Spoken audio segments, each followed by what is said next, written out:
김용민 브리핑.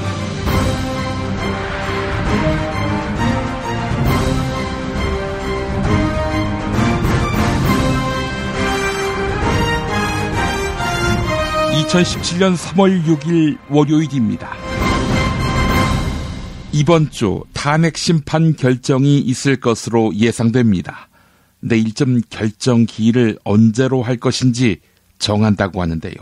통상 사흘 뒤, 즉 금요일인 3월 10일에 잡히게 될 것 같습니다. 오늘자 국민일보에 실린 여론조사 결과는 탄핵을 인용해야 한다, 이런 의견이 78.5%, 한겨레 여론조사 결과도 탄핵 인용이 75.7%였습니다. 탄핵된다면 박근혜는 구속 수사해야 한다, 이런 의견이 두 조사 결과 모두 80%를 넘겼습니다. 500만, 700만이 탄핵 반대 집회에 모였다, 여론이 뒤집혔다, 이렇게 운운하는 친박 세력의 뻥카, 이젠 측은하게 느껴지기까지 합니다. 이런 가운데 오늘 낮에 박영수 특별검사가 박근혜 최순실 게이트 수사 결과를 발표합니다. 탄핵 심판에 적지 않은 영향을 미칠 것으로 또한 예상됩니다. 한편 지난주 종료된 특검에 의해 기소된 주요 피고인들이 이번 주 잇따라 공판 준비 기일을 갖습니다. 특검법상 특검이 기소한 사건의 재판은 다른 재판에 우선해야 해서 1심 선고를 기소일로부터 3개월 안에 해야 합니다. 당장 목요일에는 최순실 씨 일가에 뇌물을 건넨 혐의로 재판에 넘겨진 이재용 삼성전자 부회장에 대한 첫 재판이 열립니다. 매우 중요한 한 주, 운명의 한 주가 시작됐습니다. 김용민 브리핑은 탄핵 심판 결과가 금요일에 나올 경우 당일 국민TV, 문자당과 함께 탄핵 염원 특별 공개 방송을 진행할 예정입니다. 이 시간은 뉴스 K 라이브를 통해 생중계되고요. 장소는 광화문 시민 열린마당입니다. 광화문 코앞입니다. 촛불혁명의 두 번째 고비, 여러분과 함께 지켜보겠습니다. 월요 스페셜로 함께합니다. 야, 너 홍어 판다 그랬지? 팔지. 근데 홍어가 진짜 그렇게 몸에 좋아? 아니, 끝내준다니까. 우리 엄마 관절염인데? 홍어. 나 숙취는? 홍어. 마누라 다이어트는? 홍어. 큰이모 변비? 홍어. 작은 형 소화불량은? 홍어. 여동생 피부? 홍어. 큰 누나 주름? 홍어. 명절 때 선물은? 홍어라니까. 근데 비싸지? 열라 싸고 열라 맛있는 홍어가 있다니까. 어디? 알싸한 홍어. 네이버 검색창에 알싸한 홍어를 검색하시고 1599-6456.com 혹은 1599-6456 전화주문도 가능합니다. 하나 더, 알싸한 홍어는 진공포장 택배 배송 판매하며 직접 개발한 특제 소스를 서비스로 드립니다. 충남 금산의 넓은 인삼밭, 정성농장을 일군 농부아버지 이정열 씨. 자연은 노력한 만큼 내어준다. 그 자연의 마음을 알기에 정성농장을 더불어 일구는 아들 이성규 씨도 아버지에게 배운 것처럼 정직하고 또 성실하게. 정성농장 홍삼은 인삼 재배부터 가공 판매까지 모두 책임지고 있습니다. 그래서 대한민국 1등 품질을 자부합니다. 검색창에 정성농장 홍삼을 검색해주세요. 정성농장 홍삼. 전화문의는 010-9754-6972. 이놈의 뱃살 맞는 옷이 없네. 애돌보랴 일하랴 살 뺄 시간이 없어. 다시 날씬해지고 싶어. 다이어트 전문 쇼핑몰 비타샵에서 국내산 동결건조 생식과 통곡물의 3가지 단백질 그리고 비타민 미네랄을 더해 만든 다이어트 전용 그린 스무디를 추천합니다. 이걸 어떻게 하는 거죠? 하루 한두 끼 맛있고 든든한 비타샵 스무디로 바꿔 드시면 됩니다. 1522-6648 1522-6648 혹은 비타샵을 검색해주세요. 팟캐스트 청취자분들께는 그린 스무디 한 포를 보내드립니다. 여성 여러분, 골반이 삐딱하면 허리가 아파요. 아랫배가 나와요. 골반이 바로 서야 건강도 아름다움도 바로 섭니다. 바디로직을 입으세요. 토크밴드의 입체적인 탄력이 틀어진 골반을 바로잡습니다.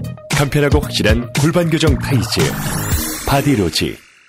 삐딱한 남성 골반에도 역시 바디로직. 바디로직의 효과를 못 느끼셨다면 100% 환불해드립니다. 자세한 환불 조건은 홈페이지를 참조하세요. 모두가 건강하고 행복한 세상을 위한 나눔의 가치. 의료비 걱정 없는 건강하고 아름다운 사회를 위해 바디로직은 아름다운 재단과 함께합니다.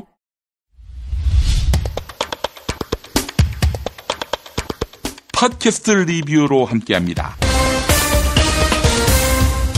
국민의 관심은 헌법재판소에 쏠려 있습니다. 그간 침묵하던 헌법재판소 재판관들이 기각 또는 각하로 의견 내면 어떻게 될까?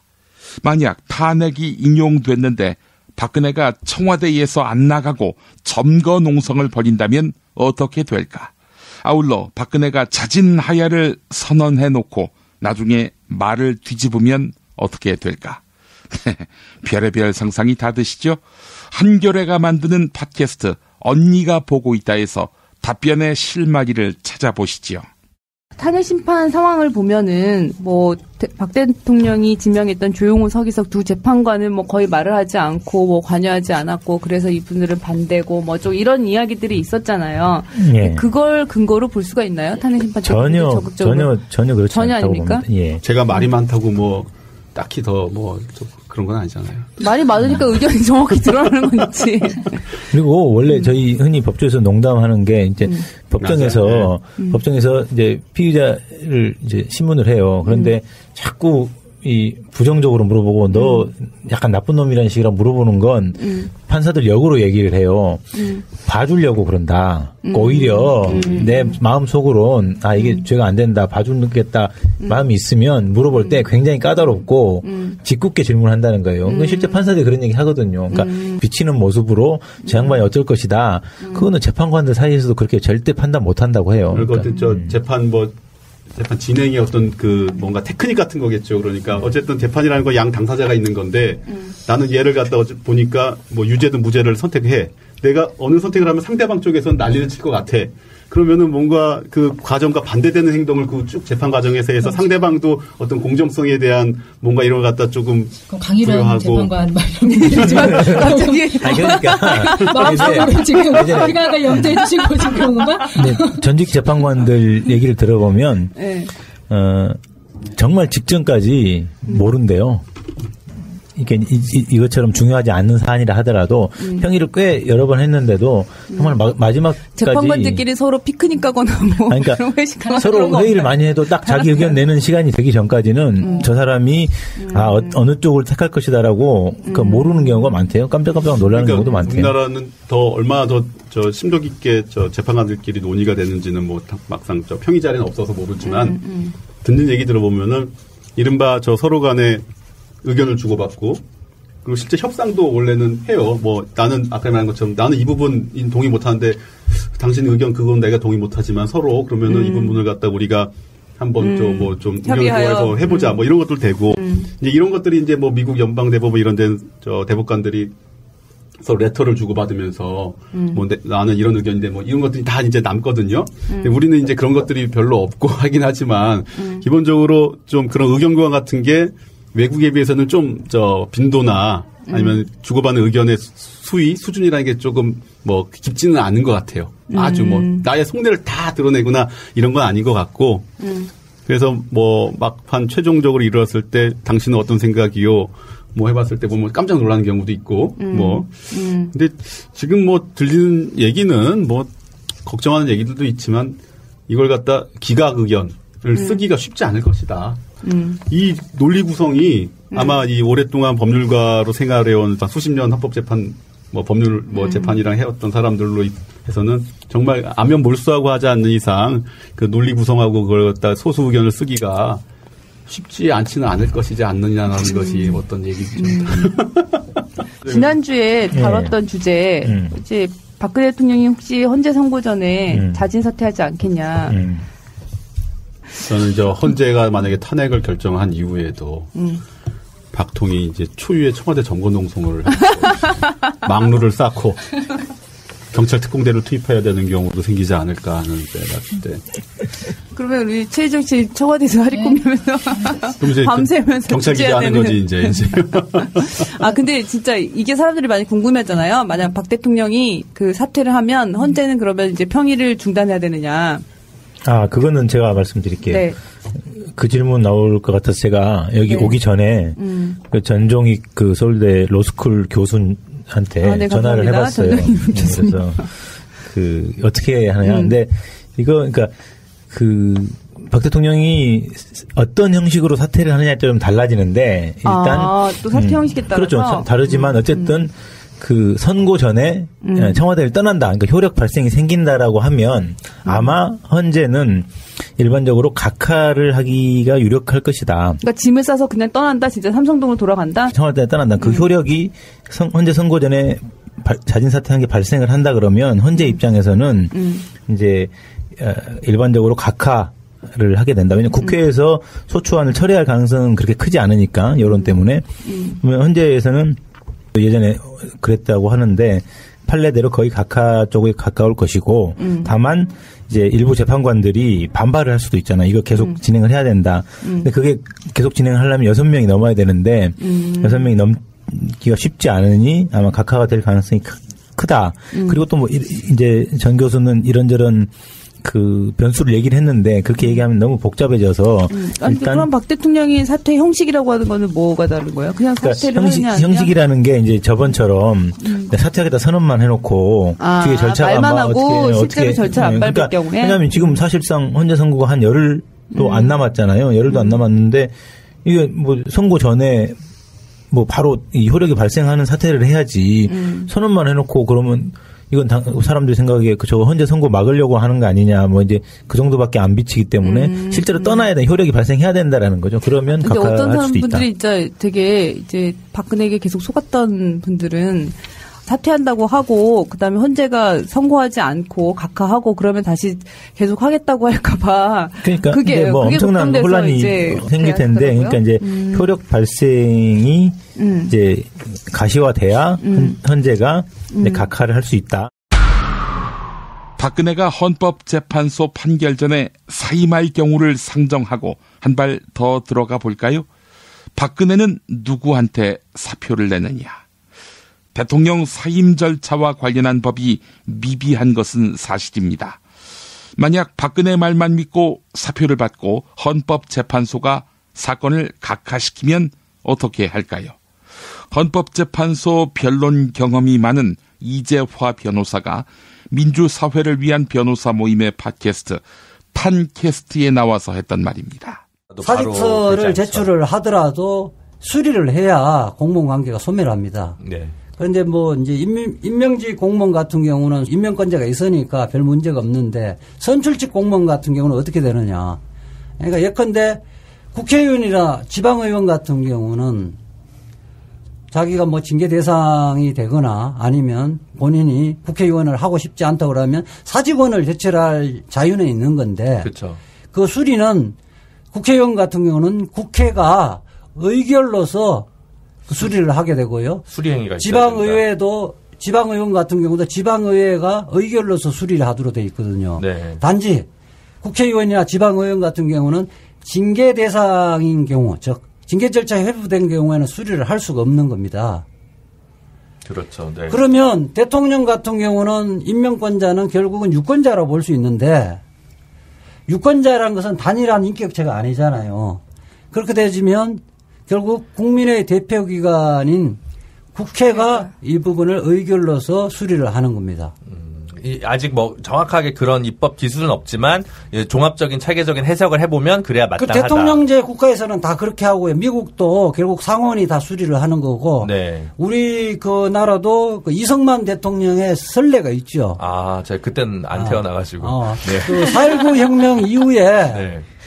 그 하야론이 대두되면서 이승만 대통령이 처음에는 이제 국민이 원하면 하야하겠다고 이야기했다가 결국 문서로서 제출해라. 네.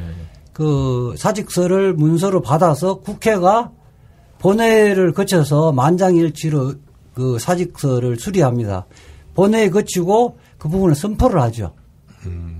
그렇게 이제 도달하는, 그러니까 본인이 이렇게 있는 생각을 가지는 걸 표시하는 거는 부족하고, 그게 정확하게 행정기관에 수령이 돼야 의견이 도달을 해야 하고 수리 행위가 있어야만 이제 완료된다. 그렇죠. 네. 그렇게 이제 우리 그거 일반적 공무원 같은 경우도 이제 범죄를 저질러서 징계 대상이 된 경우에는 사직을 내도 수리를 못하게 돼 있잖아요. 그렇죠. 그래서 그 전에 진경준 검사장 같은 경우도 이제 좀 이상한 보직으로 그렇죠. 발령이 났었죠. 그런데 네. 왜 그러냐면 징계 절차 해보다 예컨대 파면이 되는 거와 자진 사퇴를 하는 경우에는 법률적 효과가 다르잖아요. 그렇죠. 네. 파면 같은 경우는 5년간 공무원 단임권도 없어질 뿐만 아니라 연금 수령에도 문제가 연금 생기는. 이런 부분 다 박탈되어지는 거거든요. 네.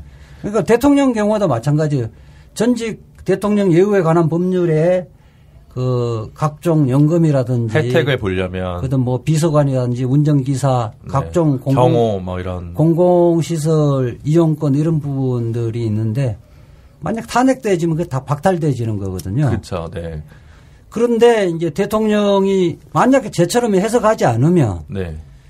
대통령은 탄핵 대상이 되더라도 이미 변론 종결한 이후에 탄핵될 분위기면 자진 사퇴를 해버리면 실질적으로 대통령 같은 경우는 탄핵을 시킬 수가 없는 것이고요. 이 탄핵 제도가 무의미하게 되는 거예요. 그렇겠네요.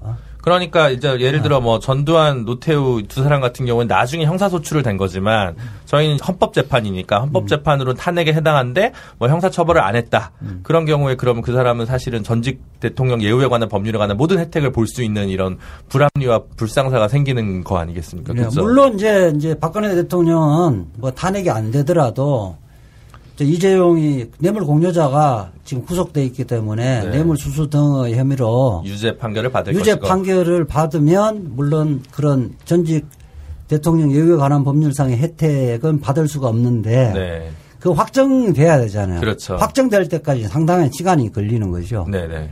그다음에 무엇보다도 중요한 것은 이게 만약에 그런 편법에 대해서 헌법재판관들이 놀아나고 각하를 해야 된다면 결국은 박근혜 대통령이 헌법 위반했는지 중대한 법률을 위반했는지 이 부분에 대해서 공식적인 판단이 없는 상태 아니에요. 그렇게 되지면 그 아스팔트에서 주장과 주장으로만 남아 있는 거예요. 끝없는 국정 혼란이 계속 야기되어지는 거고 그 다음에 또 하나는 이제 앞으로 이제 이런 대통령이 나와서는 안 되겠지만은 차후에 그 국정농단하는 대통령이 나올 수도 있는 거 아니에요. 그렇죠. 그렇게 됐을 때 탄핵의 대상이 된다는 걸 선언할 필요도 있는 거거든요. 세월호 그 7시간에 대한 언급이 있기는 했는데 지금까지 밝혀진 거랑 똑같은 내용이었어요. 그러니까 뭐 그러니까 그 최선의 조치를 취해서 더 이상 인명피해가 없도록 해라라고 명령을 했다. 그리고 미용치료나 이런 건 받은 적이 없다. 근데 그 이상으로 예전부터 헌재 재판관들이 요구했던 것처럼 그날 구체적으로 어떤 걸 했었는지 어떤 일을 했었고 그것을 이제 본인의 입장에서 진술을 하는 그런 내용은 전혀 없고 그냥 대리인단이 얘기했던 거랑 똑같은 얘기를 반복한 것 뿐이어서 사실 이 부분이 제일 좀 저는 문제라고 생각을 했었습니다. 오늘 보니까 그 국회 쪽 소송 대리인 이용구 변호사 우리 민변 회원이기도 한데 네. 명쾌하게 세월호 7시간 문제를 정리를 했더라고요. 우리 대통령이 그 세월호에 그 죽어가는 학생들을 1차적으로 구조할 의무가 있는 자라고 우리는 주장하는 것이 아니다. 그런데 그렇게 애들이 죽어가는데 대통령이 노력하지 않았고 더군다나 국민을 구해야 할 의무가 대통령에 있다는 것을 인식하지 못한 것. 우리는 그것을 문제 삼는 것이고 이거 하나만으로도 대통령이 어떤 자리인지도 모르고 있는 거 아니냐. 이거 하나만으로도 탄핵 사유가 된다. 이 주장이 아주 저는 핵심이라고 봐요.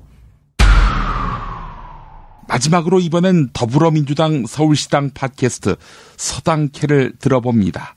미진한 터에 박영수 특검으로부터 수사를 넘겨받은 검찰. 과연 수사를 잘할까? 검사 출신이며 권력의 개가 된 검찰에게 물려본 바가 있는 조응천 의원이 명쾌하게 짚어냅니다. 들어보시죠. 검찰에 대한 불신, 불신이 있기 때문에 못 믿겠다 검찰 수사를 이렇게 말씀하시잖아요. 근데 일각에서는 이번이 찬스다 검찰의 실추된 명예를 끌어올리기 위한 그리고 검찰은 늘 죽은 권력에는 가혹했기 때문에 이번 아마 제대로 수사할 것이다 이런 이야기가 양립하고 있는데 세 분은 어떻게 생각하십니까? 저부터 검찰 출신이니까 저부터 얘기하면은 뭐 그 하이에나로는 제 전매 특허예요. 예, 전마들 뭐 맨날 보고 눈치 보다가 맹수가 이 송곳니가 부러지거나 다리 하나 절고 조금 이상하게 보이면 때로 달려 들어가지고 물고 뜯고 이제 아작을 낸다고요. 그래 할 겁니다. 하는데 다만 요 부분이 전 있을 것 같아요. 지금 김수남 총장 또 이영렬 특수본부장 등 요 사건을 또 맡게 될 그 라인의 순애들이 결코 우병우로부터 자유롭지 않을 겁니다. 그리고 그 부분에 대해서 특검이 제대로 수사를 못 해가지고 또 그건 아쉽다는 얘기를 지금 많이 듣고 있잖아요. 요게 지금 상존을 하고 있어요. 물고 뜯어야 되는데 너무 물고 뜯다 보면 자기들까지 물리는 수가 있어. 그러니까 요 부분이 걸림돌이고 요걸 어떻게 저들이 할 것인가. 그래서 완전히 믿을 수는 없다.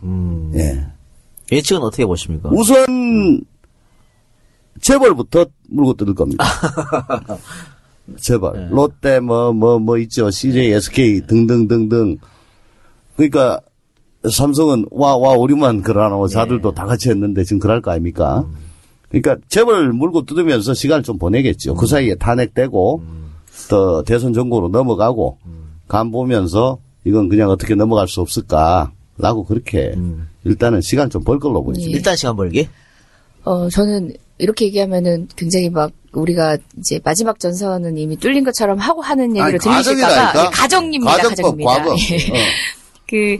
이미 역사적 흐름, 거스를 수 없는 역사적 흐름들이 존재하는데 또 하나가 바로 검찰개혁 문제인 것 같아요.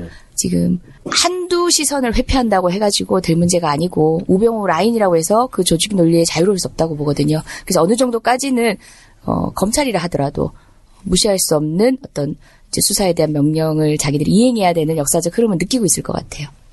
네, 제가 봤을 때는 전 걱정이 되는 게 지금 보도 나온 거 봐도 우병우와 이 검찰 수사 라인 쪽에 수백 차례 통화가 있다. 이런 얘기가 나오고 있거든요. 2000회. 뭐 수백 회. 네, 그러니까 이 얘기는, 검찰이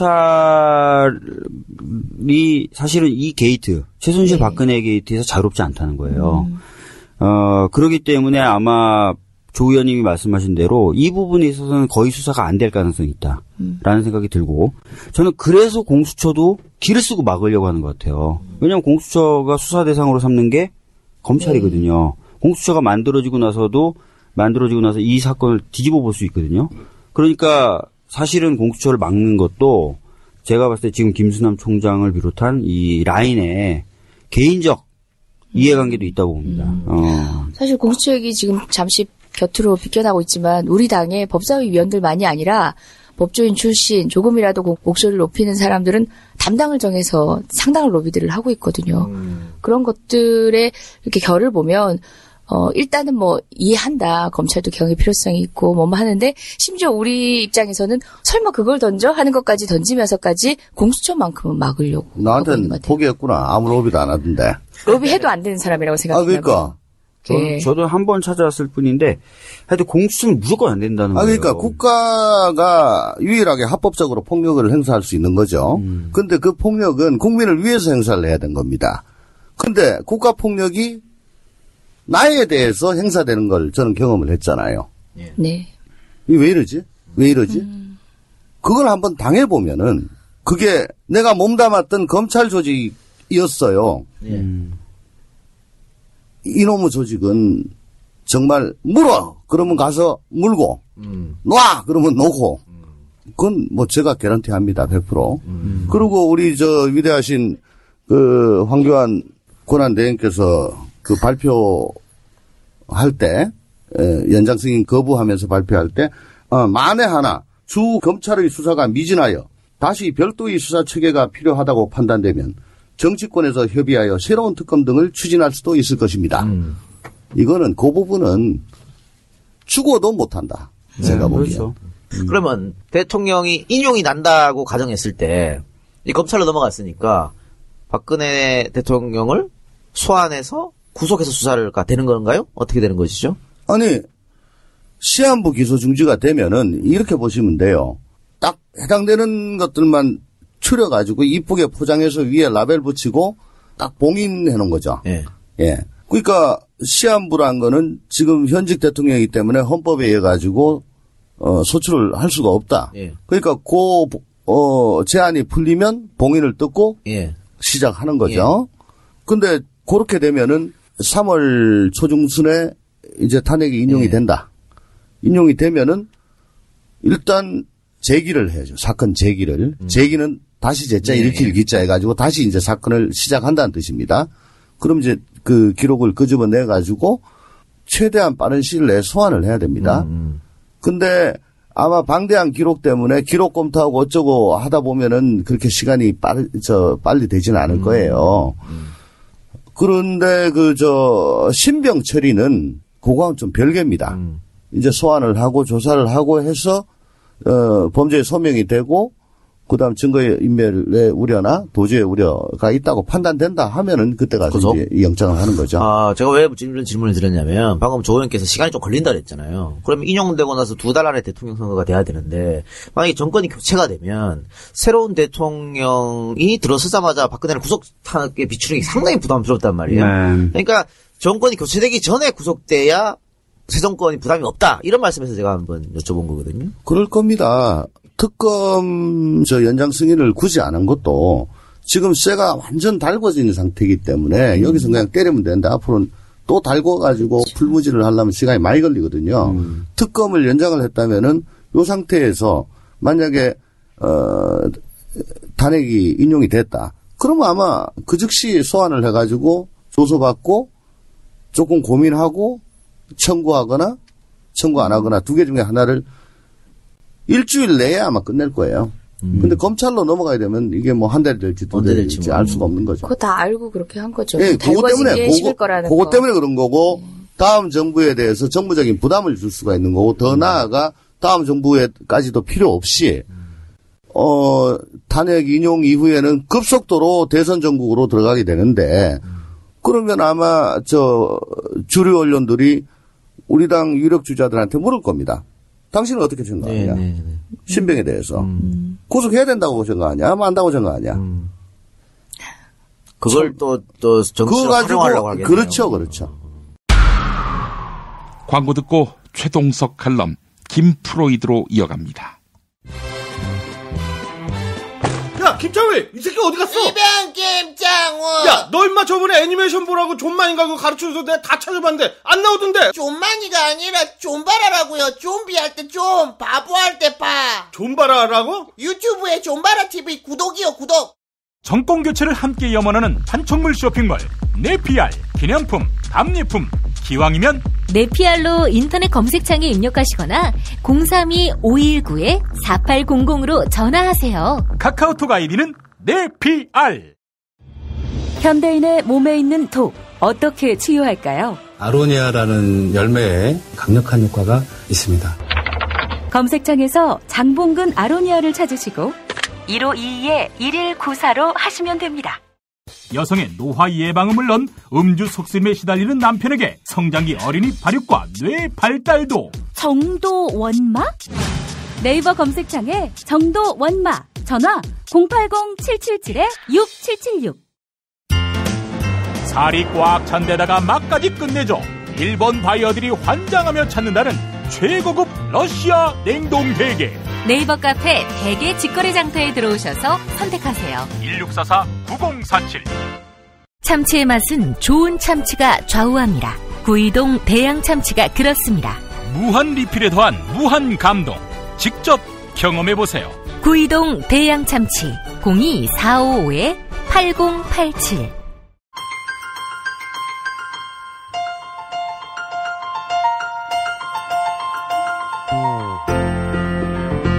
최동석 칼럼.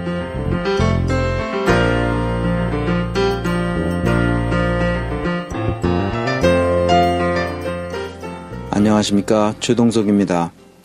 지난 시간에 우리 사회는 모든 것을 서열화하고 계급화하는 관행에 대해 언급했습니다. 그 결과 서로 극심하게 경쟁하도록 부추기는 사회로 변했습니다. 나아가 우리는 그런 경쟁 사회를 당연한 것으로 받아들이고 있습니다. 이는 아주 잘못된 것이죠. 이것이 자본 권력의 음모였다는 사실도 설명했습니다. 그러므로 자본 권력의 지배로부터 자유로워지는 길은 우리 모두가 각성하여 독립된 자율적 주체로서 살아갈 수 있도록 하는 제도와 시스템을 구축하는 길밖에 없습니다. 어떻게 하면 그런 제도와 시스템을 구축할 것인가? 이것이 핵심입니다. 이 질문에 대답하려면 나라가 이렇게 되기까지 그 역사적 원인을 잘 살펴보는 것이 중요합니다. 그동안 나라를 이 꼴로 만든 가장 큰 책임은 물론 정치인들에게 있지요. 이 칼럼에서 정치인들이 왜 어떻게 잘못해왔는지를 여러 차례 설명했으므로 오늘은 관료들의 문제를 생각해 보겠습니다. 정치인들의 이상을 실현할 수 있는 구체적인 실행력은 관료 집단에게 맡겨져 있습니다. 이전 칼럼에서 여러 차례 언급했듯이 자본 권력은 정치인들을 포획했습니다. 자본 권력에 포획된 정치인들은 관료들을 오랫동안 길들여 왔습니다. 이승만, 박정희, 전두환이 독재 시대를 거치면서 관료들은 시민들의 의사와는 상관없이 정치인들의 이기심을 충족시켜주는 것에 물들었습니다. 그것은 재벌을 키우는 것이었습니다. 오늘날 재벌이 온통 나라를 쑥대밭으로 만들 수 있는 힘은 바로 재벌을 키워준 정치인과 관료 집단이 있었기 때문입니다. 조선시대는 국가 운영 구조를 어떻게 설계했는지 우리가 학교에서 다 배웠습니다. 정부는 국왕과 그를 보좌하는 의정부와 육조로 구성되었습니다. 오늘날 정부 형태는 조선시대와 거의 똑같습니다. 의정부는 지금의 국무총리실이라고 말할 수 있는데 사실상 국가 원로들이 자문기구 역할을 했습니다. 오늘날도 국무총리라는 직무는 고유한 기능을 갖기보다는 사실상 여러 부처의 업무를 총괄 조정하는 기능을 가지고 있을 뿐이죠. 조선시대에도 그랬습니다. 대통령이라는 직무는 구중궁궐에서 무슨 일을 하는지 알 수 없도록 만들어 놓고 관저에서 살도록 설계했습니다. 조선시대와 동일한 구조입니다. 그러니 황교안은 대통령 직무권한 대행 국무총리라는 명패를 만들었고 그런 시계를 만들어 지인들에게 돌리는 어처구니 없는 짓을 하는 것도 이해가 됩니다.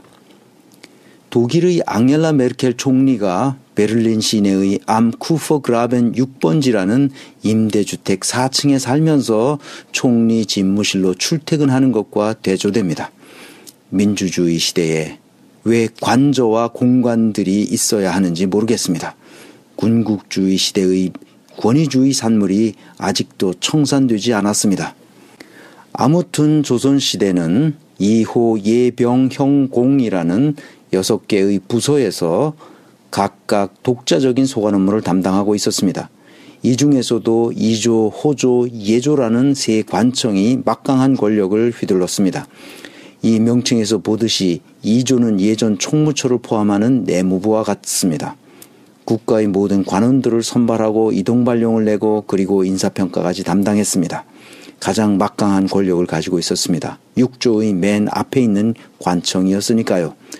호조는 예전의 경제기획원을 포함하는 재무부와 같습니다. 국가 재정을 확보하고 운영하여 국가 경제를 활성화시키는 부서입니다. 이 부서도 돈을 다루기 때문에 예나 지금이나 아주 막강한 힘을 가지고 있죠. 예조는 예전의 문교부와 같은 곳입니다. 국가의 인재를 양성하기 위한 교육정책을 수립하고 집행하는 곳입니다. 이것도 나머지 관청인 형조, 병조, 공조와는 비교할 수 없는 권력을 가지고 있습니다.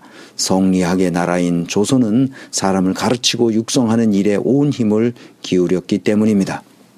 이렇게 조선은 2조, 호조, 예조의 권력에 의해 유지되어 왔는데 500년쯤 지난 조선 말기 우리 조상들의 상황이 어떠했는지 영국의 지리학자인 이자벨라 버드 비숍의 글을 인용해 보겠습니다. 비숍은 여러 차례 조선을 여행하면서 관찰 내용을 조선과 그 이웃 나라들이라는 책에 다음과 같이 썼습니다. 여행자들은 조선 사람들이 게으르다는 인상을 많이 받았으나 러시아와 만주에 이주한 조선 사람들이 활력과 인내를 보고 그들이 집을 치장하거나 그들의 번영한 모습을 보고 난 후에 나는 조선 사람의 게으름을 기질의 문제로 여기는 것은 잘못되었다는 생각을 갖게 되었다. 조선에 있는 모든 남자들은 가난이 최고의 보신책이며 가족과 자신을 위한 음식과 옷을 필요 이상으로 소유한다면 탐욕적이고 타락한 관리들에게 노출된다는 것을 잘 알고 있었다. 외국인으로서 당시 조선을 여행했던 사람들의 대부분은 거의 같은 얘기를 하고 있었습니다. 이런 똑똑한 백성을 두고도 조선은 왜 이렇게 엉망진창이 되었을까요? 관원들이 백성을 억압하고 착취했기 때문입니다. 제국주의 시대를 거쳐 지금은 상당히 민주화되었다고는 하나 대략 100년이 지난 지금도 관원들이 시민을 억압하고 착취하는 그 못된 관행은 여전합니다. 이명박 정부 시절 용산 참사와 민간인 사찰, 박근혜 정부에서 벌어진 세월호 참사, 백남기 농민의 죽음은 오늘날까지 관원의 무자비한 갑질이라 할 수 있습니다. 우리나라를 이렇게 최악의 상황으로 몰고 온 강력한 권력은 크게 보면 세 집단으로 요약됩니다. 그 순서도 조선시대와 동일합니다. 2조 관원에 해당되는 내무관료들, 호조 관원에 해당되는 재무관료들, 예조 관원에 해당되는 교육관료들이 그들입니다.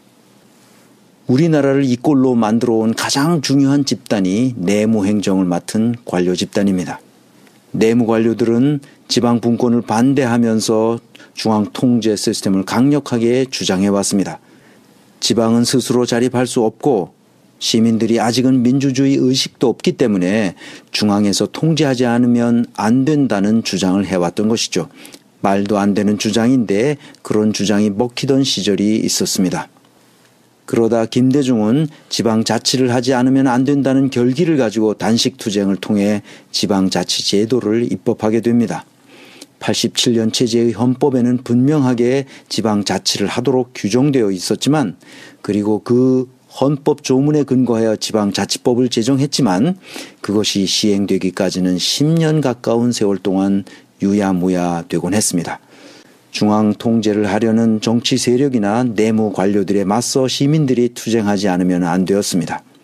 정치인들과 내무 관료들이 방해로 지방자치법의 시행이 무기한 연기되는 등 여러 우여곡절을 겪었습니다. 그러다가 1995년에 이르러서야 겨우 지방자치단체장을 시민들의 손으로 뽑게 되었습니다. 내무 관료들의 행태를 보십시오. 지방자치단체라는 이름이 도대체 말이 됩니까? 마치 지방에 있는 어느 조그만 시민단체처럼 이름을 붙였습니다. 지방자치단체라는 명칭은 그 자체로서 우스꽝스러운 겁니다.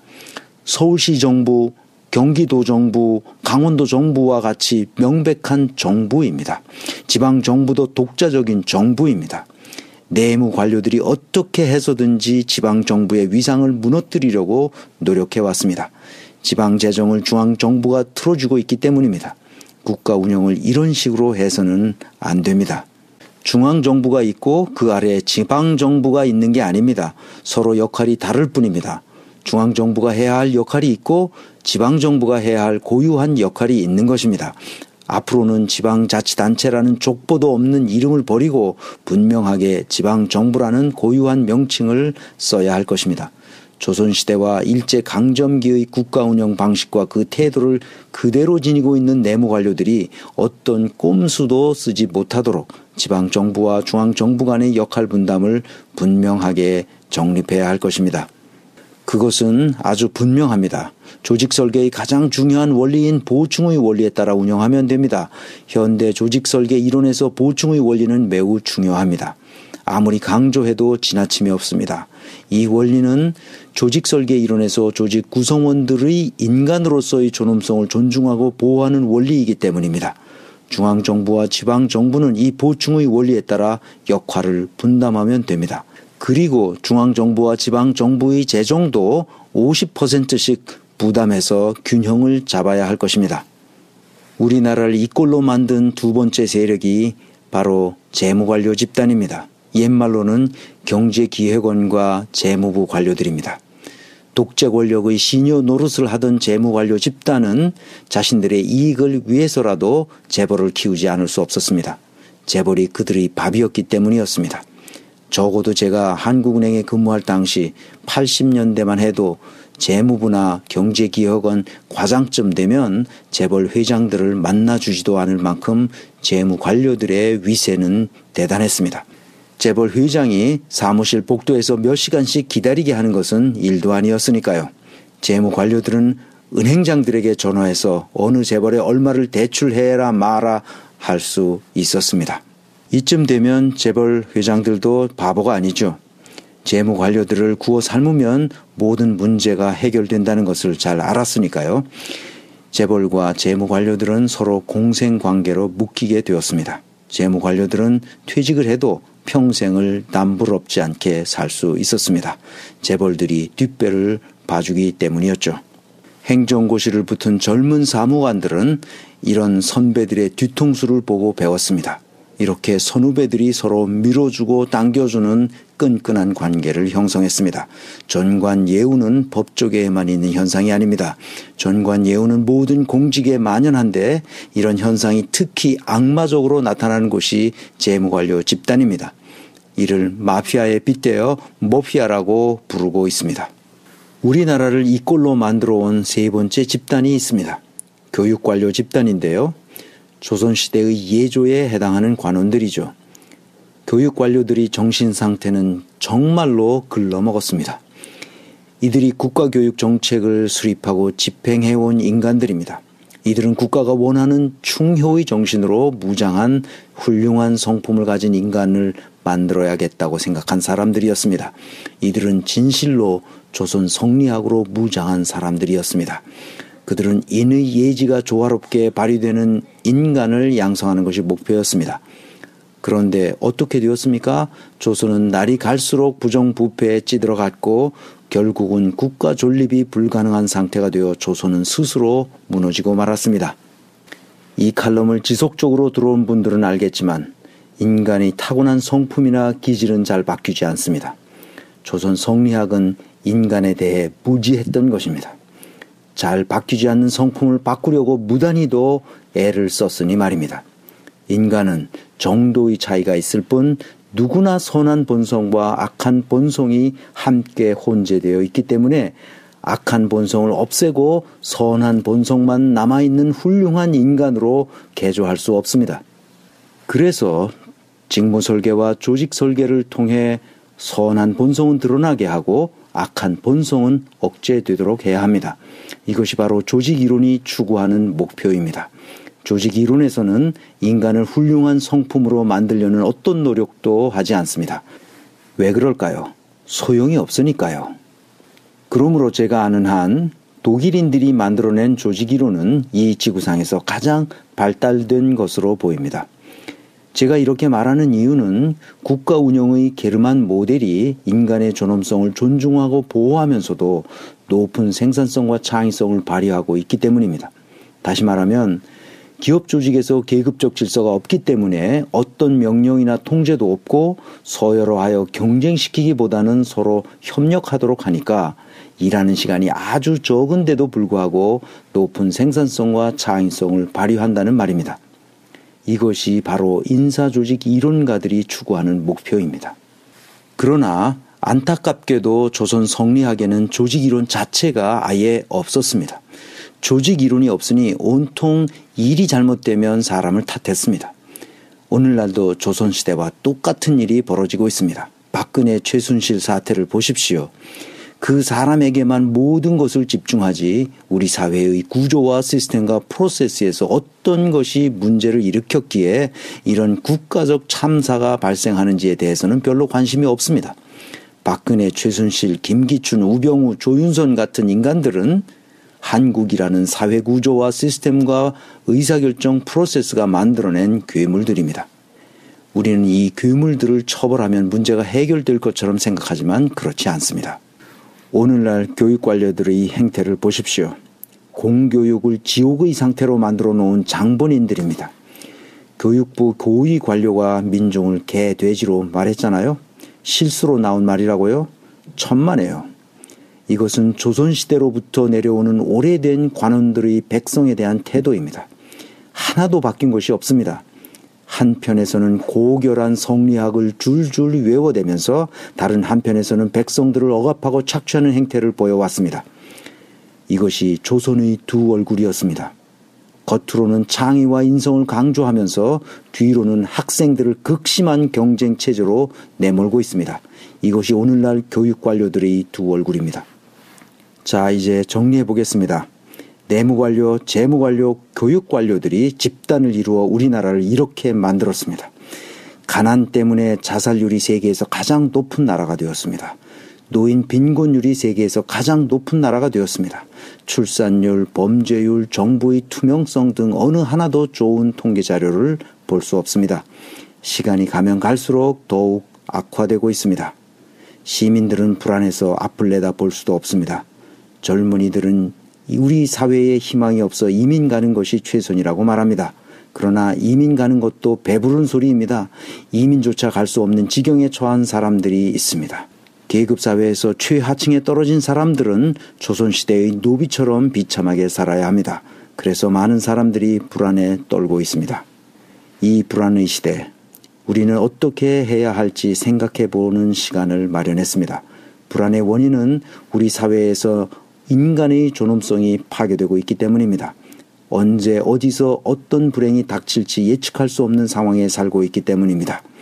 독립된 자율적 주체로 살아갈 수 없는 환경 조건 때문입니다. 이 불안의 시대를 극복하는 방법을 함께 논의하려고 합니다. 이번 주 토요일, 그러니까 3월 11일부터 3주간 연속 강의와 함께 토론 시간도 마련했습니다. 사람숲 협동조합에서 주최합니다. 우리가 서로 연대하지 않고는 이 불안감을 극복하기 어려울 것입니다. 아무쪼록 많은 사람들이 참석하여 즐거운 시간 되기를 바랍니다. 다음 시간에는 인간의 존엄성이 어떻게 표출되는지 살펴보겠습니다. 지금까지 최동석 인사조직연구소장이며 아시아 연구 네트워크 인사조직 혁신센터장인 최동석 박사였습니다.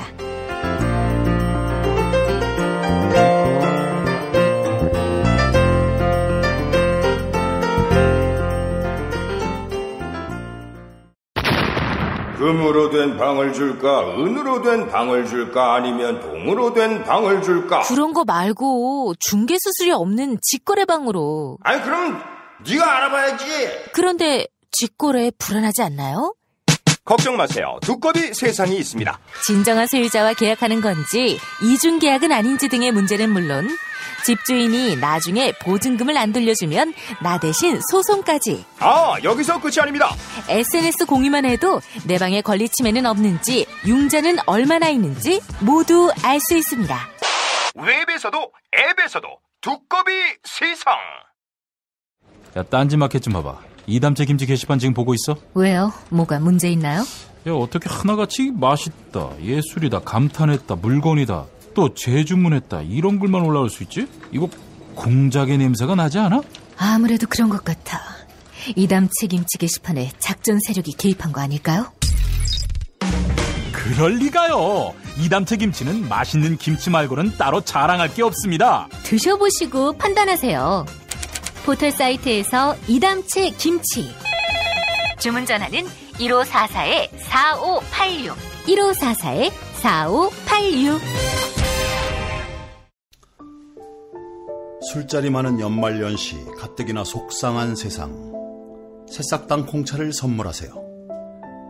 가격이 착해서 김영란법에 저촉되지 않습니다. 새싹당 콩차는 남자를 위한 차. 서면보고용으로 아주 좋습니다. 서면보고용. 에? 서면보고. 전창걸닷컴에서 구매하세요. 전화문의 070-8635-1288 070-8635-1288. 뭐 카카 큰일 났습니다. 뭐가 또 큰일 났어요? 지금 모든 국민들이 여기저기서 닭을 씹어대고 있어. 야, 너까지 나를 닭이라고 하는 거야? 그게 아닙니다. 킹 닭갈비를 씹고 있다고 합니다. 닭갈비, 이젠 전혀 새로운 맛을 경험하세요. 킹 닭갈비. 일반 맛, 짜장 맛, 파스타 맛까지. 최고의 재료에 가장 건강한 국내산 닭고기는 기본이죠. 밥 반찬으로, 다이어트 요리로, 그리고 술안주로 11번가 옥션, 지마켓, 스토어팜에서 킹 닭갈비를 검색하세요. 하루 2차례 대한민국과 지구촌의 오늘을 정직하게 비춰드립니다. 권력이 진실을 압도하는 세상. 김용민 브리핑은 작은 희망의 불씨가 되겠습니다. TV 뉴스 집중해. 김프로이드. 김프로이드와 함께하겠습니다. 김프로 어서 오세요. 네, 안녕하세요. 김프로입니다. 예, 자 3월로 접어들었습니다. 네. 운명의 3월입니다. 그러니까 아직 봄이 안 온 것 같아요. 봄인데. 예, 출래 불사춘 이런 말을 쓰곤 하는데, 네. 3월 10일쯤 될 것 같습니다. 뭐 그렇죠. 제가 항상 얘기하지 않았습니까? 13일 전에 9일은 절대 아닐 것이다. 10일일 것이다. 네. 9일은 절대 아닐 것이다. 그런 말도 했었나요? 그럼요. 예전에 그 한 번 언급이 되지 않았나요? 3월 9일 날 뭐 있다 뭐 이런 겁니까? 네, 그렇죠. 그렇기 때문에 9일 날은 절대 안 할 거예요. 아, 그래요? 3월 10일. 제 생각에는 3월 10일 정도 되지 않을까. 네. 금요일인데. 네. 그때가 뭐 그래도 제일 마지막이니까. 네. 그래요. 현재 스코어 우리 김프로는 몇 대 몇으로 봅니까? 저는 뭐 경론이 벌어졌다고 하고 뭐 이렇게 한다는데. 아니, 그 평의 과정에서? 그렇죠. 뭐 일부 그렇게 전해진 언론이 있어요. 8명의 헌법재판관끼리 경론을 벌였다. 그렇죠. 뭐 거기서 이제 몇 명이 경론을 벌였는지는 모르겠으나 뭐 경론을 벌였다라는 표현이 나오는 거를 봐서는 뭐 일부 사람들이 반대 주장을 했을 수 있고요. 뭐 그런 거는 당연히 평의 과정에서 나오는 게 맞으니까요. 그러라고 있는 게 평이고. 그렇게 막 그냥 뭐 기각적으로 기운 듯한 입장에 선 사람도 나중에 찬성으로 갈 수도 있는 거고. 평의 과정이라는 게 그냥 토론하고 얘기하고 주장하고 뭐 이러는 거라서 네. 그거를 거쳐서 나중에 이제 자기의 입장을 명확하게 정하고 그거에 따라서 의견을 내는 거거든요. 예. 그러니까 뭐 평의 과정에서 그런 게 나오는 거 자체를 뭐라고 할 수는 없을 것 같고요. 근데 이제 경론이 벌어졌다라는 뉘앙스 때문에 이런 사안을 경론을 벌일 정도면 이거 혹시 기각되는 거 아니야? 이렇게 이제 생각을 하시는 분들도 있거든요. 그렇죠. 네. 이게 사실은 뭐 다수의 의견대로 되는 것이 아니라 6명 이상, 네. 6명 이상 동조를 해야만 이게 탄핵이 인용되는 거 아니겠습니까? 네. 그래서 몇 대 몇? 저는 여전히 8대 0이 될 가능성이 크다. 8대 0. 네. 한 명 정도 다른 의견을 쓸 수도 있겠다라는 생각은 들지만 그래도 그때도 말씀드렸듯이 역사에 오래 남는 결정인데다가 그리고 다른 해외에서 무수히 많은 사례로 사용될 거기 때문에 그렇죠. 그 족적을 허투루 남기가 쉽지 않을 것이다. 근데 지금 한 명 정도는 제가 보기에는 그래도 뭐 소수 의견을 낼 수도 있겠다라는 생각은 드는데. 네. 지난 금요일자 한국일보를 보면은 이런 내용이 있어요.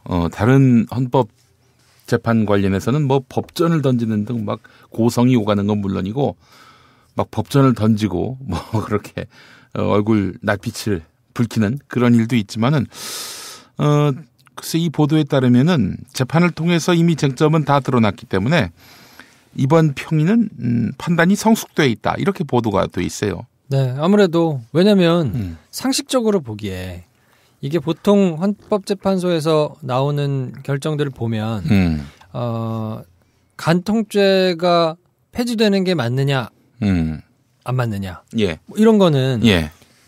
첨예하게 갈릴 수가 있잖아요. 그렇죠. 그리고 각자의 주장이 나름의 일리가 있고 뭐 그렇기 때문에 소수 의견과 다수 의견이 나눠져서 읽어보면 그 나름대로 논리를 잘 갖췄구나 라고 이제 볼 수 있는데 그러면 박근혜 대통령의 지금까지 드러난 여러 가지 뭐 확정이 안 됐다고 얘기하시는 분들도 있기는 한데 여러 가지 비위 사실이나 뭐 이런 것들이 이제 드러난 것을 볼 때 그러면 현직 대통령이 이 정도는 해도 된다는 얘기가 되잖아요. 그렇죠. 그리고 만약에 기각이 된다 그러면 이 정도는 그 대통령이 나라를 통치하는 데 있어서 괜찮다. 뭐 이 정도는 해도 된다가 되기 때문에 상식적으로 너무 궤변에 가깝게 되거든요. 논리적인 걸 갖춰도. 그렇죠. 그렇기 때문에 대통령 내린단에서 주장하는 것도 이제 절차상 흠결을 계속 얘기하는 것이고, 뭐 설사 그렇다 하더라도 예. 이게 절차상으로 문제가 있다. 그러니까 대통령의 탄핵을 문제 삼는 방식이 잘못됐다거나, 아니면 그 안에 내용이 잘못됐으니, 예. 실제로 탄핵이 돼야 될 내용인지 아닌지는 모르겠고, 각하를 하라거나, 예. 그러니까 판단 자체를 하지 말고. 형식 자체가 잘못됐으니까 그냥 각하를 하라는 또 주장이 나오기도 하고 예. 절차상의 흠결을 끄집어내는 것밖에 없어서 제가 말씀드린 대로 한 명 정도가 다른 의견을 낸다고 하면 이제 그 절차상의 문제를 꼽아서 2004년에 노무현 대통령 탄핵 당시에 사례를 비춰보면 국회 차원에서 결정돼서 넘어오는 거에 대해서는 헌재가 뭐 손을 대지 않겠다라는 선례가 있기는 하나 예. 만약에 그래도 사안이 중하기 때문에 중요하게 접근해가지고 뭐 해야 된다. 그래서 절차적인 정의도 중요하기 때문에 그 부분을 지키지 못했다 하면서 소수 의견을 낼 수 있는 여지가 있기는 하겠으나 예. 그렇다 하더라도 뭐 그러면 이 정도는 괜찮다는 얘기냐라는 거가 너무 황당한 얘기가 되기 때문에 쉽지 않을 거예요. 예. 네. 그래서 8대0 또는 뭐 7대1. 7대1 이 정도. 아무리 양보해도. 예. 근데 김프로 들어오기 전에 딴소리 했잖아. 이 사람 보니까 또 방송사에 오랫동안 근무하다 보니까 이 방송용 멘트가 따로 있어. 겉과 속이 같은 사람이에요. 이 사람 언제나 보니까 진실만 얘기하고. 이중 인격자야. 방송용 인격 따로 있고 비방송용 인격이 따로 있고. 아 그래요? 요즘 그런 영화가 있어요. 어떤 영화? 23 아이덴티티라고. 우리 저 옛날에 식스센스 만들었던 나이트 샤말란 네. 형님이 예. 그 분열된 자아. 이 사람이 자아가 23개가 있어요. 그래요? 네. 그래서 이제 막 나오는 거예요. 때에 따라서 그런 영화가 있는데 뭐 그렇게 크게 재미가 있지는 않은데 예. 갑자기 그게 생각나네. 네. 좋아요.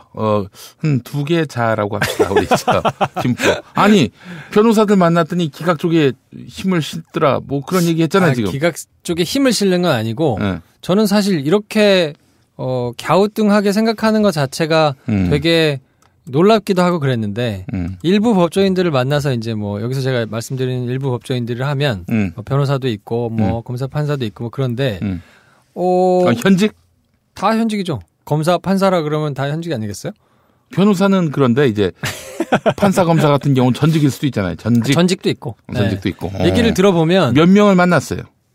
아니 그래도 뭐 이제 상당수 만나가지고 이렇게 얘기를 10명이네? 해보면 뭐 이렇게 진지하게 제가 인터뷰를 하고 이런 건 아니니까 뭐 이렇게 얘기를 들어보면 뭐 공식적인 입장이라기보다는 그냥 사견임을 전제로 해가지고 얘기를 하다 보면 그 김평우 변호사의 마지막 변론에 대해서 뭔가 완전히 부인할 수는 없다 하는 찝찝함을 표시하는 분들이 많더라고요. 당뇨 김평우 선생. 그러니까 뭐 막 말도 안 되게 망언도 막 하시고 뭐 쓰레기 언론 꺼지라고도 하시고 막 그 좀 기행을 보이셔가지고 그냥 언론에 비춰지기에는 좀 나이 드셔가지고 좀 그렇다라고 하시는 분들이 많잖아요. 근데 이분이 사실 간단치 않은 분이거든요. 굉장히 똑똑하신 분은 맞아요, 사실. 그리고 뭐 이렇게 살아온 궤적도 보면 뭐 나름대로 실력이 있는 분이거든요. 그렇기 때문에 편협 표장도 했잖아요. 그렇죠. 그러니까 나름대로 뭐 똑똑한 분이기 때문에 그 법리적인 논거나 이런 거를 세우는 데 있어서 그냥 진짜 엉터리로 막 하지는 않는단 말이에요. 근데 김평우 변호사가 나중에 들어왔잖아요. 그래서 대통령 대리인단이 막 초반에 주장했던 거하고 나중에 뒤에 주장했던 거하고 막 상충되고 막 이런 부분들이 좀 있어요. 그래서 아니 전번에 그냥 넘어갔던 건데 지금 와서 이렇게 하시면 말이 되느냐 라면서 이제 지나가고 뭐 이런 부분도 있거든요. 그러니까 전체적으로 보면 변호인단이 잘못한 거죠. 내부적으로 그 한 목소리를 내거나 전략을 쭉 세워가지고 오지 못한 거니까 막 이렇게 얘기했다 저렇게 얘기했다 자기네들끼리도 정리가 잘 안 된 거니까 그게 재판 전체적으로 보면 좋을 리가 없죠. 그렇기 때문에 김평우가 만들어낸 프레임 논리 이거를 초장부터 가져왔다면은 만약에 주장했다면 이거 굉장히 난감해졌을 수도 있다라고 보시는 분들이 많더라고요. 그러니까 김평우의 지금 논리를 처음부터 만약에 주장해서 이게 2004년에 뭐 그냥 지나가기로 했던 것이지만 그러니까 국회에서 결정돼서 넘어온 과정 왜냐면 그때는 막 날치기에 가깝게 끄집어내고 막 뭐 던지고 막 사람 해가지고 이거를 통과해서 왔잖아요. 그러니까 그거를 만약에 절차상으로 문제 삼아서 아니 언제 그런 일이 있었지? 노무현 대통령 탄핵할 때 그때 막 난리가 국회에서 나와서 넘어왔는데 예. 그렇게 결정된 과정 자체가 절차상으로 문제가 있다라고 예. 만약에 그때 주장을 했단 말이에요. 근데 예. 헌재가 그때 판단하기로는 뭐 헌재에서 판결하는 거는 쉽게 얘기하면 그 전 단계 국회에서 결정돼서 넘어오는 과정에 대해서는 논의하지 않겠다. 이미 넘어왔으니까 예. 넘어온 사안에 대해서는 판단하겠다. 그래서 정치적으로 뭐 다소 문제가 있을 수 있으나 대통령이 국가의 통치하는 행위에 있어서는 뭐 이거는 크게 뭐 탄핵까지 가야 될 건 아니라고 본다 해서 기각을 했단 말이에요. 예. 근데 이번에는 넘어온 자체, 그러니까 쉽게 얘기하면 뭐 그때 제가 설명드리기를 공소장이라고 이제 설명드렸잖아요. 예. 공소 사실이 잘못 넘어왔다라고 만약에 그걸 막 처음부터 그렇게 주장했으면 그때 선례가 있다 하더라도 그걸로 막 주장을 하면서 여론을 응집시킬 수 있었을 거거든요. 그러면 야 절차적으로 명확하게 이렇게 중대한 일을 하는데 절차상 중요하게 따져야 되지 않겠냐라고 만약에 논리를 세워가지고 주장을 했으면 지금보다 훨씬 더 시끄러운 상황이 됐을 수도 있다고 하는데 그거는 뭐 나름대로 일리가 있는 것 같아요. 아니 근데 이번에는 뭐 200석을 훌쩍 넘는 234석의 동의를 받아서 아주 스무스하게 온 거 아닙니까? 그 결정되는 절차에는 문제가 없는데 그 결정문 넘어온 그러니까 공소장 쉽게 얘기하면 공소장 내용이 엉터리다라고 이제 얘기를 그쪽에서 만약에 주장을 했으면 그거 가지고는 갑론을막이 막 벌어졌을 수도 있거든요. 네. 근데 뭐 이게 맞고 틀리고를 떠나서 네. 상식적으로 보면 말이 안 되죠. 네. 이거는 그냥 뭐 누가 봐도 원사이드 인용이 돼야 맞는 건데 네. 그렇게 틈을 잡고 틈을 비집고 들어오자면 그걸로 얼마든지 논리를 만들어서 뭔가 자기들끼리 응집하면서 아 이거는 정치적으로 너무 편향됐다라고 주장할 충분한 빌미가 왜냐하면 지금도 태극기 들고 성조기 들고 나와서 저렇게 난리를 부리는 마당에 처음부터 그랬으면 더 심하게 뭔가 분열됐을 수도 있다. 네. 그렇게 우려하시는 법조인들이 많더라고요. 탄핵소추안 그러니까 국회가 만들어서 보낸 탄핵소추안 이거를 초장부터 일일이 따져보고 그렇죠.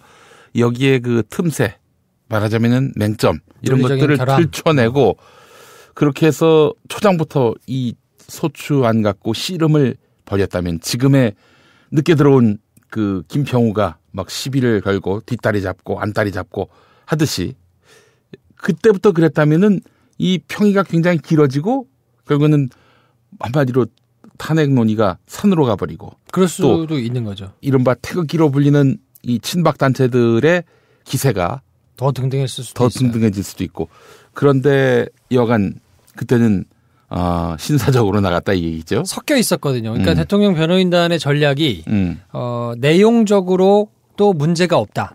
그러니까 박근혜 대통령이 선의로 한 것이고 예. 내용적으로도 전혀 문제가 없다. 그렇지만 절차상으로도 약간 문제가 이게 약간 혼재돼가지고 예. 주장을 했었거든요. 그 컨셉을 잘 잡지 못했구나. 김평우 변호사는 나중에 들어와서 내용 모르겠고 절차상으로 문제가 있다라는 예. 거를 주장했단 말이에요. 예. 그렇기 때문에 만약에 내용은 모르겠고 처음부터 이건 절차가 문제입니다 하고 그것만 계속 물고 늘어졌으면 물론 이제 상황이 어떻게 될지는 모르겠으나 한마디로 본안심사 단계로까지 못 가고 절차에서 시간 다 허비하다가 결국엔 유야무야가 될 가능성이 있었다라는 얘기군요. 아니 그렇게까지는 보기는 어려워요. 왜냐하면 그게 생떼라는 걸 알기 때문에 예. 재판관들이 저지하고 예. 뭔가 말도 안 되는 얘기 하지 말라고 해가지고 지나갔을 수도 있는데 예. 지금 결집력은 반대 세력이 태극기를 들고 나와가지고 하시는 분들이 결집하는 응집력은 지금보다 훨씬 셌을 거란 얘기예요. 왜냐하면 그 사람들한테는 뭐 자세한 내용 이런 거 보지 않잖아요. 저게 말이 되는 것 같거든. 그러니까 이제 그게 엉터리다라고 비집고 막 들어올 수 있었을 텐데 그러지 못했던 거여서 결과적으로는 전체 국민한테는 굉장히 다행인 건데 예. 법조인들 사이에서는 야 김평우 변호사가 처음부터 만약에 대리인단을 맡아서 했으면 굉장히 좀 골치 아팠겠다라고 얘기를 하시는 분이 있으면서 예. 또 일부 사람들은 어떻게 얘기하냐면 예. 그렇기 때문에 법리적으로 놓고 보면 이걸 기각을 하는 사람들도 있을 수 있다 라면서 또 주장을 하시는 분들도 법조인들 중에 있더라고요. 네. 뭐 변호사 중에 많았는데 네. 그걸 보면서 이야 저럴 수도 있나 싶은 생각이 저는 좀 들어가지고. 예, 뭐 그래봐야 지난번에 3.1절에 500만 명이 모였다 그러는데 서울 시민의 절반 아닙니까? 절반이 모였다는 거야. 이게 손석희 앵커도 그냥 한마디 웃고 넘어가더라고. 우리 와이프도 갔어야 되네 그러면. 한 집에서 반절은 갔어야 되는 거야. 글쎄 말이야. 자, 그런데 그건 말도 안 되는 얘기고 여하간 그네들이 더 기세등등해져서 한마디로 헌법재판관들로 하여금 이게 한 국민 여론이 5대5인가 이렇게 착각하게 만들어서 기각 각하 쪽으로 선택하려다가도 주저하게 되는 그 재판관에게 그래 5대5니까 이렇게 마음먹기 쉽게 만들어주는. 뭐 그러려고 지금 나름대로 최선을 다해서 꼼수를 쓰고 있는 것 같은데 간단해요. 그냥 길게 보면 그리고 헌법재판관들이 그걸 모르지 않을 거거든요. 역사의 길이 남을 결정문이고 여기에 나와 있는 게 세계 각국에서 이 나름대로 이제 참고를 할 텐데 그렇게 길이 남는 이름 석자를 남겨놓는 헌법재판관으로서 이름을 남겨놓는 거에 그럼 이 정도 해도 대통령 괜찮다는 얘기가 되면 우리나라 수준이 떨어지는 거는 말할 것도 없거니와 헌법재판소의 위상 자체도 굉장히 격화되는 거기 때문에 또 그리고 그 후배들 로스쿨 다니는 이 후배들이 봤을 때 아니 이런 말도 안 되는 결정문이 나올 수 있단 말이야? 라면서 잘못된 결정문의 교본이 될 수도 있는 거 아닙니까? 그럼요. 그리고 우리나라의 수준 자체가 확 떨어지는 거가 되기 때문에 저는 그렇게 상식에 어긋나는 판단을 하기는 쉽지 않을 거라고 보는데 그래서 이 실질적으로 피부로 느끼기에 헌법재판관들이 야 이게 뭔가 5대5인가 보다 라고 느껴지도록 하는 전략을 계속 구사하는 것 같아요. 집 앞에 가서 뭐 집회 시위를 하고 뭐 어디 가가지고 뭐 난동을 부리고 뭐 살해 협박을 하고 막 이렇게 하는 것들이 우리는 그냥 보고 지나칠 수 있지만 헌법재판관들한테는 굉장히 크게 느껴지도록 하는 전략을 구사할 거거든요. 그러니까 이렇지 못하도록 좀 제정신 박힌 사람들이 또 언론이 너무 그거에 또 놀아나가지고 막 반절반절 이렇게 양비론으로 보도하고 이런 것들을 좀 자제하는 게 필요하지 않나 싶어요. 우리가 애초에 TV 뉴스 모니터 코너로 시작을 했는데 요즘엔 뭐 거의 못하고 있는데 그래도 지난 3.1절에 MBC와 KBS의 메인 뉴스 보도는 한번 짚어볼 필요가 있지 않나요? 그 사람들은 이제 마지막 발악이니까요. 근데 이게 너무 심해서 어떻게 태극기를 우선시할 수 있지? TV조선도 그러더라고. TV조선도. 그러니까 지금은 혹시라도 기각이 될 경우에 를 대비해가지고 수위 조절을 좀 하는 거 아닌가 그런 느낌이 좀 들어요. 근데 JTBC는 전혀 거기에 흔들리지 않고 도리어 비웃기나 하고 SBS도 거의 비슷한 기조예요. 그렇죠. JTBC하고 이거 보면서 야 이거야말로 5대5다. KBS도 MBC하고 같은 결이야. 시청률로 따지면 KBS, MBC가 훨씬 앞서기 때문에 5대5라고 보기 좀 힘들어요. 그래요? 그럼요. 그걸 누가 보나? 우리 할아버지 할머니들 보시잖아요. 그렇구나. 젊은 세대는 뭐 스킵하지 않아요? 젊은 세대는 TV 자체를 안 보기 때문에 시청률이 의미가 없고요. 다 이 모바일로 소비를 하잖아요, 뉴스를. 근데 모바일에서는 JTBC하고 SBS하고가 단연 잘하거든요, 또. 그러니까 이미 거기서 생산되는 뉴스를 보시는 분들은 크게 영향이 없는데 올드미디어를 접하시고 그걸로 뉴스를 소비하시는 분들한테는 시청률이 그래도 KBS가 아직 많이 나오기 때문에 그 두 곳에서 나오는 것들이 아주 영향이 없다고 보기는 좀 어려울 거고 또 우리나라 사람들의 아주 특징 있잖아요.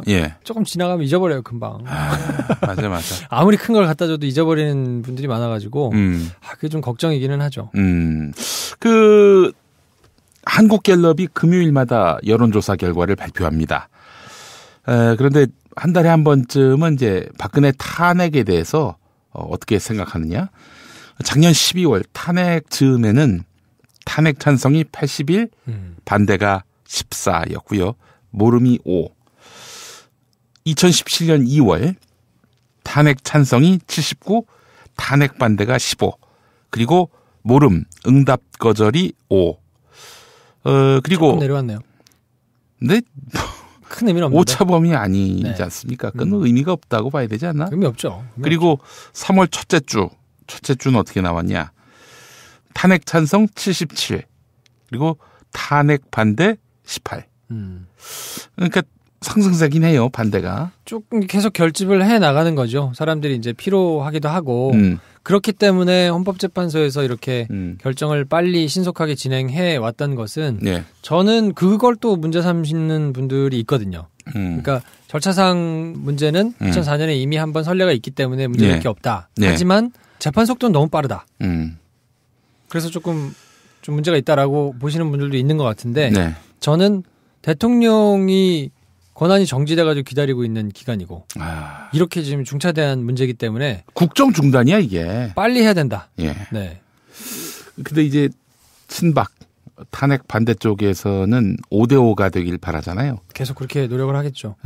이게 그 달마다 2%씩 찬성이 빠지고 반대가 올라가는 이 국면이라면 한 1년 지나야 50대 50이 됩니다. 그렇죠. 네. 제가 계산해 봤어요. 1년 뒤에 탄핵 심판이 날 가능성은 없고. 상식적이고 합리적인 사람이라면 이게 말이 됩니까? 네. 오차범위 아닙니다. 오차범위 안에서 지금 반올림까지 치면은 여전히 8대2예요. 아니, 그러면 큰 의미 없습니다. 예. 네. 하여간 뭐 서울 시민 절반이 한 자리에 모였다고 하는데 그 시민들은 어디서 데려오신 시민들인지 하늘에서 주님께 간구해서 불러온 천군 천사인지. 이스라엘 국기도 나오고 뭐. 아니 이스라엘 국기는 누가 들고 나왔지? 아니 이해를 할 수가 없어. 아니 개신교인들이 들고 올 리는 없어요. 개신교인들 중에 이제 그런 분들이 계시죠. 뭐 이스라엘을 회복해서 거기를 전도해야 뭐 이렇게 한 바퀴를 돌아온다 이런 생각을 그냥 막연하게 가지고. 아니 아무리 보수교회 교인이라도 지금 뭐 유대인들이 다 장악한 이스라엘인데 거기를 좋아할 리가 없어요. 그러니까 좋아한다기보다 뭔가 이제 이스라엘이 예수를 메시아로 인정하지 않아 가지고 그렇지. 뭐 이렇게 벌어진 거잖아요. 그러니까 이게 땅끝을 한 바퀴 뺑 돌아 가지고 이 예수를 메시아로 인정하지 않았던 사람들이 예수를 메시아로 인정함으로써 뭐 전 세계가 이렇게 한 바퀴 돌아왔다라는 거에 의미를 두고 그래서 거기를 이스라엘 땅을 복음화해야 된다라고 주장하는 붐이 한참 일었었거든요. 근데 그런 맥락에서 아마 이스라엘 국기를 갖고 온 걸 텐데 진짜 택도 아닌 일이죠. 외신에서도 보고 깜짝 놀라 이게 무슨 일이냐. 도대체 왜 대통령 탄핵을 반대하는데 태극기와 성조기와 이스라엘 국기가 지금 나부끼는 것인지. 그러니까 이거 얼마나 뭐 논리적으로도 그렇고 여러 가지 상식적으로도 그렇고 이 참 천박한 것인지를 명확하게 보여주는 거라서. 아이고 슬픕니다. 슬퍼. 아니 우리의 어떤 독립기념일이라고 해도 과언이 아닙니까? 그러니까요. 3.1절 날에 성조기를 들고 나오고 말이죠. 아니 그건 또 다른 외세. 우리의 주군이 미국임을 선언하는 거 아니에요.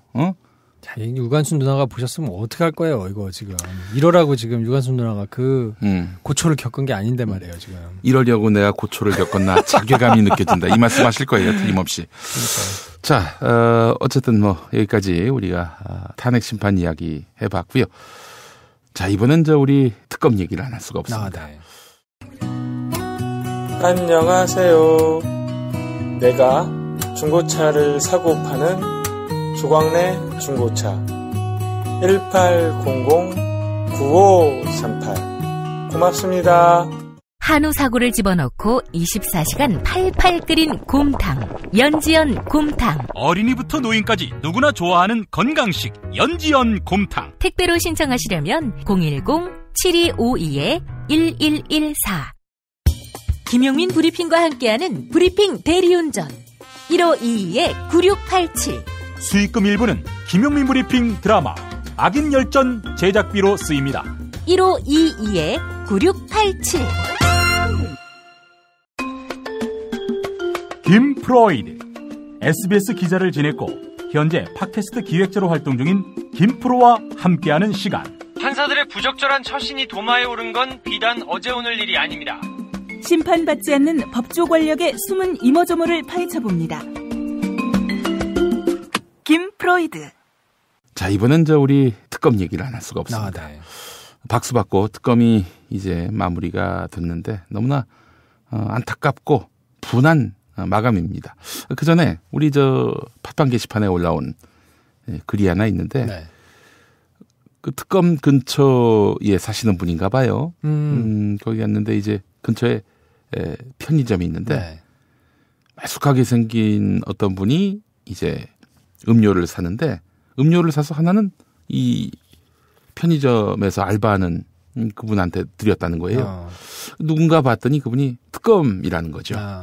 그거 보면서 자기가 아주 굉장히 큰 감동을 받았다. 특검에 소속된 검사 아니면 박영수 알 수는 없어요. 뭐 일단 뭐 자주 언론에 나오는 분들은 아닌 거겠죠. 뭐 윤석열, 그렇죠. 뭐 박영수 그리고 또 누구지 그 브리핑했던 분 이규철 이런 분은 아니겠지. 예, 그분이면 단번에 알 테니까. 근데 하여간 이런 특검을 보면서 이 나라에 희망을 느꼈다라고 얘기했는데 개인적으로 그렇게 70일 하다 끝난 거에 대해서 어떻게 생각하세요? 참 기대를 저버리지 않으신다. 우리 황교안 네. 대통령 권한대행께서는 제가 얘기했잖아요. 절대 안 할 거라고. 한 치의 오차도 없이 말도 안 되는 뭐 논리나 이유도 없이 그냥 막무가내로 딴소리 한다고 그랬잖아요. 네. 딴소리 하시면서 한 치의 오차도 없이 매뉴얼대로 사시는 분이라면 출마할 것 같아요? 출마를 하고 싶으면 굴뚝 같을 것 같아요. 왜냐하면 이분이 권력욕이 있으신 분이기 때문에 이제 나름대로 다른 이유를 갖다 댈 거예요. 네. 도대체 왜 출마를 하려고 하느냐 그러면 무슨 뭐 국정 운영에 뭐 딴소리 하겠죠. 맨날 하는 거 있잖아요. 뭐 그런 얘기 하시면서 이제 할 텐데 본인의 성향을 봐서는 뭐 충분히 마음속으로는 하고 싶어 할 거다. 그리고 멍석이 깔리면 나오고도 남는다. 뭐 이런 생각을 하는데 뭐 국민들이 반응하지는 않을 거라고 보고요. 네. 그래요. 어쨌든 안 나온다. 기회가 되면 나올 것이다. 기회가 되면 나올 것이다. 근데 지금 하향세고 또 홍준표라는 대안이 모색되고 있는 상황이고 자기를 추대하면 몰라도 이렇게 경쟁해서 뭐 이겨라. 후보가 되라. 이러면 안 나올 것 같은데. 그럼요. 자기가 발벗고 막 나서고 이 사람이 뭐 또 정치적으로 막 이랬던 사람은 아니기 때문에 은근히 이렇게 띄워주거나 하면 못 이긴 척 이렇게 나올 수는 있을 텐데 자기가 막 뭘 만들어서 막 이렇게 뭐 비집고 나와가지고 하고 이러지는 않을 거예요. 판기문이 그래서 망한 걸 봤을 텐데 말이죠. 아니 남이 메이킹해 주길 바래. 그게 너무 놀부심부 아닙니까? 그렇죠. 이게 말이 안 되죠 사실은. 자, 하여간 황교안이 이렇게 해서 특검을 뭉갰습니다. 저는 도리어 특검을 뭉갠 것이 본의 아닌 대선 불출마 선언이 됐다. 이렇게 생각을 합니다. 그러니까 지금 비호감 1등이에요. 압도적 1등이야. 이 비호감을 덜어내지 않고서는 대통령이 될 수가 없거든요. 그렇죠. 근데 지금 자기가 판단을 해서 비호감을 덜 수 있는 그런 모멘텀을 스스로 차버린 거예요, 이거는. 근데 저는 약간 다르게 보는데요. 지금 황교안 총리의 머릿속에는 무슨 대선에 나가서 대선을 잡고 나에게 어떤 것이 유리한가를 생각하는 것보다 훨씬 더 중요한 문제가 있다고 봐요. 만약에 이 판이 특검이 제대로 수사를 해서 본인이 해왔던 궤적이 있거든요. 본인이 여러 가지 수사 상황에서 그동안 뭐 참여했던 거라든지 국정농단 사태에 있어서 본인이 책임이 아주 없다고 할 수 없거든요. 그러니까 이 내용이 정말 수사가 잘 이루어져서 속속들이 다 파헤쳐지면 파헤쳐질수록 본인한테 뭐 대통령 선거를 나가느냐 못 나가느냐가 아니고 본인이 나중에 혹시 법적으로 문제가 될 수 있느냐 없느냐의 문제가 더 크기 때문에 필사적으로 막았을 거라고 보고요. 그것 때문에 특검 연장을 못하게 하고 앞으로 공소유지에 있어서도 어떻게든 영향을 미치려고 할 공산이 더 클 거로 본다. 그게 무슨 단순히 본인이 인기를 끄느냐 마느냐 대선에 나가느냐 마느냐 이런 문제는 저는 관심의 우선순위에 밀려 있다고 봐요. 그러니까 지금 특검을 이대로 두면 자기의 어떤 약점을 잡을 것이다라고 걱정하는 거예요? 충분히요. 네. 그리고 나중에 정권이 바뀌어서 지금 특검이 전방위적으로 압수수색을 하고 뭐 증언을 모아놓고 했을 경우에 자기의 파일이 생길 수 있거든요. 그러면 나중에 정권이 바뀐 다음에 이게 다른 수사로 이어질 수 있어요. 충분히. 그런 거를 아마 보고 여기서는 더 이상 나가지 못하도록 하는 것이 본인의 가장 큰 과제가 아니었을까. 자, 그렇다면 이 질문 한번 던져볼게요. 지금 그러면 사건이 검찰로 돌아온 거 아닙니까? 네. 이 검찰이 이제 특검이 만들어 놓은 수사의 성과물 혹은 남긴 과제 이걸 이어받아야 하는데 전에 그 최동욱 전 검찰총장이 우려했잖아요. 검찰로 넘어오면은 우병우 라인이 이제 수사를 하게 되는 건데 무마하려 하지 않겠는가 하는 걱정입니다. 어떻게 보세요? 향배를 볼 거예요. 어떻게 될 것이냐. 그래서 제가 보기에는 탄핵 결정이 어떻게 되느냐에 따라서 또 그 이후에 대선 전국으로 들어갔을 때 어느 후보가 유리한가에 따라서 결과가 판이하게 달라질 것이다. 만약에 대통령 탄핵이 인용되고 그래서 정권이 교체되는 것이 거의 확실하다라는 사인이 누가 봐도 명확해지면 수사를 박차를 가해서 할 겁니다. 그리고 우병우는 제가 보기에는 개인 비리로 털릴 가능성이 더 크다. 무슨 국정농단이나 직무유기나 무슨 뭐 이런 것 말고, 그러니까 뭐 청와대 민정수석으로 있을 때 뭐 부당한 무슨 압력을 행사해가지고 뭘 했다 이런 거 말고 개인적으로 가지고 있는 무슨 회사나 뭐 이런 개인 비리 싸게 끊어주는 겁니까 그럼? 싸게 끊어주는 거죠. 이걸로 이제 청산하시라고. 그렇죠. 근데 만약에 탄핵이 기각되고 막 그래서 시끄러워지고 이게 12월까지 대선 전국이 가고 거기서 뭔가 보수가 재결집해가지고 뭔가 비등비등한 양상으로 간다. 그리고 이제 야권 내부에서도 막 각자 헛발질하면서 좀 시끄러워진다. 개젖 같은 상황이 온다. 그렇죠. 그러면 우병우 따라해봐. 개젖 같은. 참아 제 입으로는. 그런 상황이 올 경우에는 뭐 상황이 오면 최순실 보석, 뭐 이재용 보석. 그렇게까지 가기는 조금 어려울 수 있죠. 왜냐하면 그걸 방지하기 위해서 특검이 빡세게 수사를 했기 때문에 이미 수사가 된 거에 대해서는 돌릴 수는 없을 텐데 그러면 우병우 수사가 굉장히 늘어질 것이다. 그리고 이게 법리적으로 혐의가 적용이 되네 마네 어쩌네 하면서 질질질질 끌려가다가 결국에는 그냥 유야무야 될 가능성이 크다. 이문정 검사 아시죠? 네. 하여튼 바른말 잘하는 아주 열혈 검사. 이 이문정 검사 말씀은 검찰로 넘어와도 별 걱정하지 마시라. 이런 글이에요. 이거 어떻게 해석해야 됩니까? 그러니까 잊으시면 안 되는 게 네. 지금 특검에 가가지고 수사를 잘했잖아요. 네. 다 검사들이에요. 그리고 검찰 수사관들이거든요. 네. 이 사람들이 못해서 그런 게 아니고 이거를 의지가 없으니까 눈치를 보면서 못 나간 거거든요. 근데 상황만 주어지면 그리고 수뇌부에서 의지만 있으면 이거는 괜찮다. 수사 계속해도 된다라는 의지만 명확하게 있는 게 캐치가 되면 이 수사 잘하거든요. 그러니까 걱정할 거는 전혀 없고 지금 상황에서 대통령이 탄핵이 인용될 가능성이 꽤 상당히 높고 그리고 뭐 어지간해서는 지금 집권 여당이었던 사람들한테 세력이 잘 모이지 않기 때문에 지금 상황이면 검찰도 바보가 아닌 이상 한번 닭짓을 해가지고 특검 가기 전에 유야무야 뭉개고 있다가 특검 와가지고 망신을 한번 당했잖아요. 개망신을 당한 거죠. 그쵸. 아니 그러니까 씨발 그 엄청난 검찰 조직은 뭐했냐 그동안. 그렇죠. 이런 비난을 들었고요. 그래서 이제 30명이나 되는 사람들이 기소가 되고 13명이 구속이 되고 삼성의 부회장이 지금 구속이 된 상황인데 이걸 가지고 특수본으로 다시 넘겼단 말이죠. 그러면 크게 세 갈래 수사가 될 거예요. 검찰 수사는 대통령 수사 그리고 우병우 수사 그리고 기업 수사. 그래서 삼성은 됐지만 SK 롯데 뭐 이런 데가 남아있기 때문에 그렇지.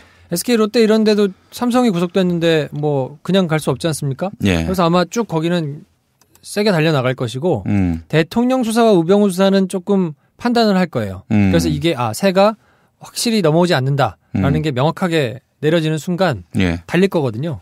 그렇기 때문에 지금 이게 뭐 옛날처럼 검찰로 갔기 때문에 뭐 무뎌질 것이다. 뭐 이렇게 보기는 좀 어렵고요. 다만 변수는 탄핵이 기각되면 골치 아파질 수 있다. 그러면 애꿎은 기업들만 싹싹 털리고 그렇지. 나머지는 좀 안 할 수는 없으니까. 네, 그렇죠. 참 대한민국에서 기업하기 너무 좆같아요. 씨발. 아니 그 정권 잘못 만나면은 감옥까지 씨발 중국에서 좆대지. 응? 그러니까 이게 참 전체적인 나라의 수준 자체를 끄집어 올릴 수 있는 기회를 스스로 박차 버린 거라서 얼마나 참 한스러운 일입니까? 기업한테 동정할 여지는 없어요. 그럼요. 공범이니까.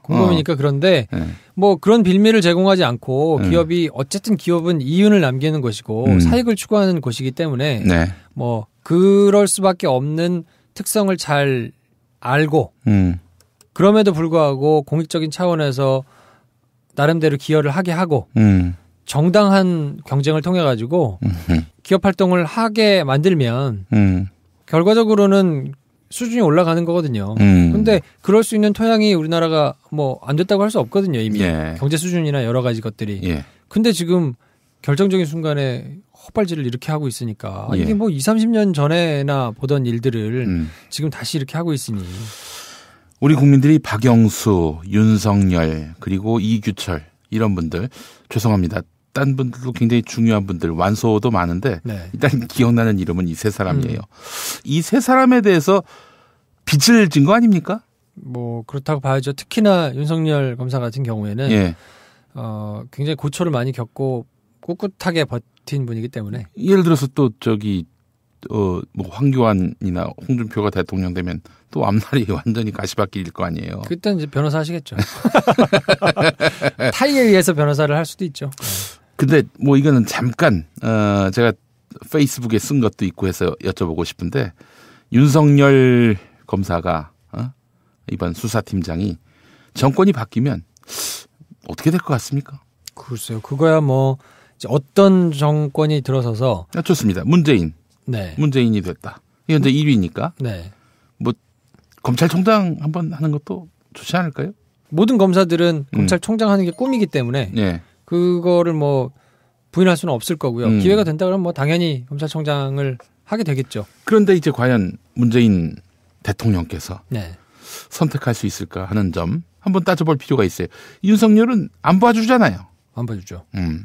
근데 이제 하다 보면은 그 자기도 뭐 문재인 대통령과는 무관하게 그 측근들이 막 장난을 쳐서 혹은 잘못해서 이럴 경우 그 사람이 수사받는 거 자체가 정권에게 큰 짐입니다. 완전 통제불능에 독고다이로 나간다. 이러면 좀 부담을 느끼지 않을까? 그럴 수도 있는데요. 그거는 이제 참모들의 역할이 좀 중요할 것 같고요. 특히나 사법 체계와 관련해서 조직들과 관련해서 어떤 그림을 그리는 사람들이 같이 토의를 하게 되느냐에 따라서 달라지겠죠. 근데 이제 문재인 뭐 전 대표가 스스로 법률가이기 때문에 그리고 노 전 대통령을 잃었던 뭐 정치적인 검찰 보복 그리고 이 검찰에 대해서 정말 원칙적으로 제대로 대해주려고 했다가 나중에 거의 뭐 되치기를 당한 셈인 거잖아요. 그렇죠. 그렇기 때문에 그런 모든 거를 경험하고 나름의 생각을 가지고 있기 때문에 검찰 개혁이나 내지는 사법제도 개혁에 대해서 의지를 가지고 있을 거거든요. 그리고 이게 단순히 그냥 의지만 가지고 또 이상만 가지고 이루어지지 않는다는 것도 누구보다 잘 알고 있기 때문에 그거에 대해서는 생각이 분명히 있을 거고요. 그거에 대한 공감대가 만약에 이루어진다. 그럼 그거에 따른 결과가 또 나오겠죠. 근데 이게 참 행복한 상상인데요. 문재인 후보가 만약에 대통령이 돼서 사법제도를 개혁하고 싶은 의지가 있고 또 여러 정권을 거치면서 수사만 열심히 하려고 하다가 여러 가지로 부침을 겪은 윤석열 검사 같은 사람들이 그 제도 개혁 이게 같이 머리를 맞대게 되면 저는 분명히 좋은 그림이 나올 거라고 봅니다. 아, 그래요. 가능성이 있다. 뭐 그럴 수도 있죠. 충분히. 사실은 뭐 우리가 생각하기에 보수든 진보든 윤석열이 어느 진영에 충성하는 사람은 아니다. 그렇진 않아요. 이런 인식이 확실히 있으니까 예를 들어서 뭐 정권이 바뀌었는데 이쪽 사람이 검찰총장이 된다. 이런 인상을 주는 것 자체가 이제 부담일 수 있으니까 윤석열 팀장 본인은 어떻게 생각할지 모르겠지만은 또 그분은 우리가 전부 다 안다고 말할 수는 없기 때문에 뭐 말하는 게 좀 신중해집니다만은 적어도 지금까지 보여준 기계로 보자면은 새로운 검찰의 어떤 그런 면모를 구축하는 데 있어서 상당히 적임자가 아니겠는가 하는 평가가. 버티는 것 자체가 사실은 쉽지 않은 일이기도 하거든요. 그러니까 고초를 겪고 계속해서 고검에 간다는 얘기는 수사하지 말라는 얘기고 고검에서는 사실 뭐 수사를 막 그렇게 할 수 없는 부서라서. 그 윤석열 검사가 지금 고검에 있습니까? 지금 고검에 있죠. 계속 고검에만 있었거든요. 그 국정원 수사팀에서 이제 떨어져 나온 이후에 계속 고검에다 갖다 놨는데 고검에다 갖다 놓는다는 얘기는 수사하지 말라는 얘기예요. 첩보를 모아서 이렇게 막 수사를 하게 되면 괜히 일이 커질 수 있으니까 수사 자체가 잘 이루어지지 않는 그냥 부서에 가서 출퇴근만 하라는 얘기거든요. 계속 그냥 거기다 갖다 놨는데도 불구하고. 그런 건 나 좀 시켜주면 안 되나? 물론 이제 그렇다고 해서 고검의 역할이 또 있기 때문에 뭐 그거 자체가 아주 뭐 의미 없다 이렇게 볼 수는 없지만 그래도 나름의 역할을 할 수 있는 사람을 수사를 못하도록 계속 조치를 한 거니까 한직으로 돌리고 지방으로 돌리고 하면서 예. 굉장히 본인이 힘들었고 또 모든 사람들이 정권에 찍혔고 뭐 수뇌부에서 마특자나 한다는 걸 알기 때문에 예. 실제로 그렇게 주변에 많던 뭐 후배들 뭐 사람들이 정말 순식간에 사라졌거든요. 금태섭 의원 더불어민주당 그 양반이 그런 말을 합디다. 예전에 그 한겨레에다가 묵비권 행사하시라. 네. 검찰에 나와서 술술 불지 말고 묵비권 행사하시라. 그렇게 이제 썼다가 그 이후로 밥을 같이 먹는 검사들이 없어졌다는 거야. 그렇죠. 그러니까 윤석열 검사가 대단했어요. 옛날에는 정말 뭐 이 양반이 가진 기계도 그렇고 인간적인 면모도 뭐 훌륭하기 때문에 기자들이 참 매력 있게 생각하는 분이었고 실제로도 굉장히 잘 나갔고 주변의 사람이 정말 드글드글했거든요. 예. 그래서 제가 기억할 때는 한번 그런 적이 있는데 저녁 자리를 하고 뭐 맥주를 서초동에서 이제 이렇게 뭐 양주 처먹고 이러진 않은 모양이군요. 여자 부르고 이런 일은. 아유, 여자를 어디다 부릅니까? 굉장히 그 미식가예요. 아. 본인이 굉장히 미식가여서 예. 음식 맛집들을 많이 알고 또 이렇게 음식을 잘 이렇게 챙겨가지고 먹는 걸 되게 좋아하거든요. 예. 그래서 이제 밥을 먹고 한날은 뭐 치킨집에 가서 맥주를 한 잔 이렇게 하고 있는데 그때 당시에 뭐 수사가 돌아가고 있어가지고 되게 이렇게 바쁜 시기였는데 새벽 한 12시 자정? 넘은 시간이었거든요. 예. 수사를 하고 있던 검사가 굳이 찾아오더라고요. 자리에. 그래가지고 거기서 또 막 이렇게 하는 거를 보니까 네. 그러니까 윤석열이 있는 자리는 어떻게든 뭔가 이렇게 합류를 하고 싶어 하는 검사들이 정말 많았거든요. 그렇군요. 근데 그 정권에 밑보이고 찍히고 나니까 예. 정말 사람이 제가 보기에도 그렇게 많았던 따르던 검사들이 예. 없는 거예요. 이야, 이럴 수도 있구나 싶은 생각인데 그 시간을 꽤 오래 보냈잖아요. 예. 그러면서 본인이 뭔가 계속 부침 없이 그냥 스스로 삭히면서 그냥 본인이 하는 일에 충실하게 버틴 것 자체로 쉽지 않은 일입니다. 예. 그건 정말 인정을 해줘야 되는 부분이 아닌가. 예. 지금이야 다시 이제 막 뭐 제기했다, 화려하게 제기했다 해서 막 주목을 받고 또 언론들이 막 뭐 찾아가가지고 인터뷰하면서 막 플래시 세례를 받고 하는데 이게 대선 수사할 때는 거의 대부분 따라 붙어가지고 하는 게 싸늘했거든요. 예. 그러니까 언론들의 시선이나 이런 게 뭐 항명한 검사 내지는 뭔가 분란을 만드는 검사 자기가 혼자 튀려고 국정감사장에서 조직에 뭐 상처를 준 검사 뭐 이런 식으로 따라 붙어가지고 막 배신자 이미지. 예, 그러면서 막 뭐 인터뷰도 몰아세워서 하고 막 이제 그랬던 때가 있었는데 네. 지금은 또 막 영웅처럼 막 이렇게 따라다니니까 예. 그런 상황을 보면서 본인이 얼마나 참 허탈하게 느낄까 뭐 이런 생각도 하고요. 네. 윤석열은 황교안을 족같이 볼까요? 아, 그 뭐 그분이 그 사람 어떻게 보는지는 그 사람의 자유니까. 예, 그래요. 뭐 좋지는 않겠죠. 질문이 좀 황당하셨죠. 아, 그래요. 참 마음의 빚을 많이 졌습니다. 네. 우리가 박영수 특별검사가 검찰총장 하기엔 너무 기수가 좀 높죠. 근데 뭐 기수 따져서 그렇게 뭐 한 게 인사라는 거는 항상 보면 그냥 인사권자가 뜻이 있어가지고 하면 또 그게 되더라고요. 그러니까 뭐 안 될 거는 없고. 그 황교안이 대통령이 돼서 김평우를 검찰총장 시키면은 뭐 그럴 수도 있죠. 나라 참 잘 돌아가겠네요. 예, 그래요. 수사하다가도 당뇨가 있어서. 그렇지. 중도에 좀 쉬어야 되고. 먹고 해야 되고. 예, 예. 네, 그렇죠. 알겠습니다. 아이고, 윤석열 검사가, 어이구, 나이가 좀 있으시네. 몰랐어요.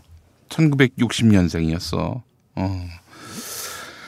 알겠습니다. 자, 하여간 특검의 마음의 빚을 많이 지게 됐는데, 더불어민주당은 왜 이걸 관철하지 못했을까? 특검 연장을. 참, 그 부분은 정치의 영역이니 뭐, 다루는 데는 한계가 있습니다만은, 유감이 많습니다. 네. 그러니까 참 아쉽게 생각하시는 분들이 많은 것 같고요. 네. 이게 뭔가 계속 셈을 하고 있는 것 같다는 생각이 저는 들더라고요. 네. 그러니까 머릿속으로 이렇게 하는 게 혹시나 보수 진영에서 되치기를 당하거나 우리 세가 좀 떨어지지 않을까를 너무 계산하고 있는 게 보이니까 이게 원칙을 세우고 뭔가 좀 강단 있게 나가야 될 때는 그 가치관을 가지고 나가야 되는데 예. 너무 그냥 이렇게 하고 있는 게 좀 안타깝긴 생각도 들고 예. 화가 날 때도 있고 그런데 예. 뭐 개인적으로는 당연히 특검의 수사가 2월로 종료될 것이다라고 저는 그냥 생각했거든요. 예. 절대 연장되지 않을 것이다. 예. 어떤 경우가 있어도. 예. 그리고 특검도 그거를 충분히 염두에 두고 수사를 했다고 저는 보고요. 그럼에도 불구하고 연장이 더 됐으면 그냥 덤으로 얻는 셈이니까 훨씬 더 뭐 지금보다 좋은 결과들이 있었을 텐데 하는 생각에 좀 아쉬움이 남죠. 왜냐하면 정유라는 못 왔잖아요. 결국. 하여간 정치를 교체해서 만약에 정권 바뀌면은 특검이 하는 수사를 제대로 할 수 있겠죠? 정권이 바뀌면은이 아니고요. 네. 정권이 바뀔 게 확실시 되면 대책에서 할 거야. 걱정하지 마세요. 정유라 막 불러가지고 하고 막 잡들이 하고 걱정하지 마십시오. 정유라만 부르면 많은 걸 얻을 수 있을 것 같은데 느낌에. 그렇죠. 근데 정권이 확실히 넘어간다라는 시그널만 확실히 있으면 뭐 실제로 바뀌기 전이라도 검찰이 막 치고 나와서 할 거예요. 정권이 바뀐다. 그 신호는 이제 탄핵이겠죠? 탄핵이 되고 뭐 60일 내에 이제 대선이 있어야 되는데 지지율이라든지 이런 거를 봐서 이거는 판이 뒤집어지기 쉽지 않다라는 게 되면 뭐 검찰 조직이 바보가 아니기 때문에 본인들이 이제 살 길을 찾을 거거든요. 그럴 때는 또 가차 없어요. 그러니까 그게 참 씁쓸한 거죠. 이거 하나 물어봅시다. 네. MBC 보도는 어떻게 될 것 같아요? 탄핵 인용되면. MBC 보도요? 네. 거기는 계속 분탕질 할걸요? 그래요? 그럼요. 왜? 자기들의 밥줄을 자기들이 이제서 뭔가 전향해가지고 공정보도를 한다고 해서 그거를 제대로 봐주지 않을 거거든요. 만약에 문재인이나 하여튼 야권 후보가 대통령이 당선되는 날은? 그래도 그냥 팩트만 보도하겠죠. 어쩔 수 없는 팩트만 보도하겠죠. 단신으로? 단신은 아니겠지만 거기다가 뭔가 막 이렇게 담고 하는 거는 쉽지 않을 수 있다.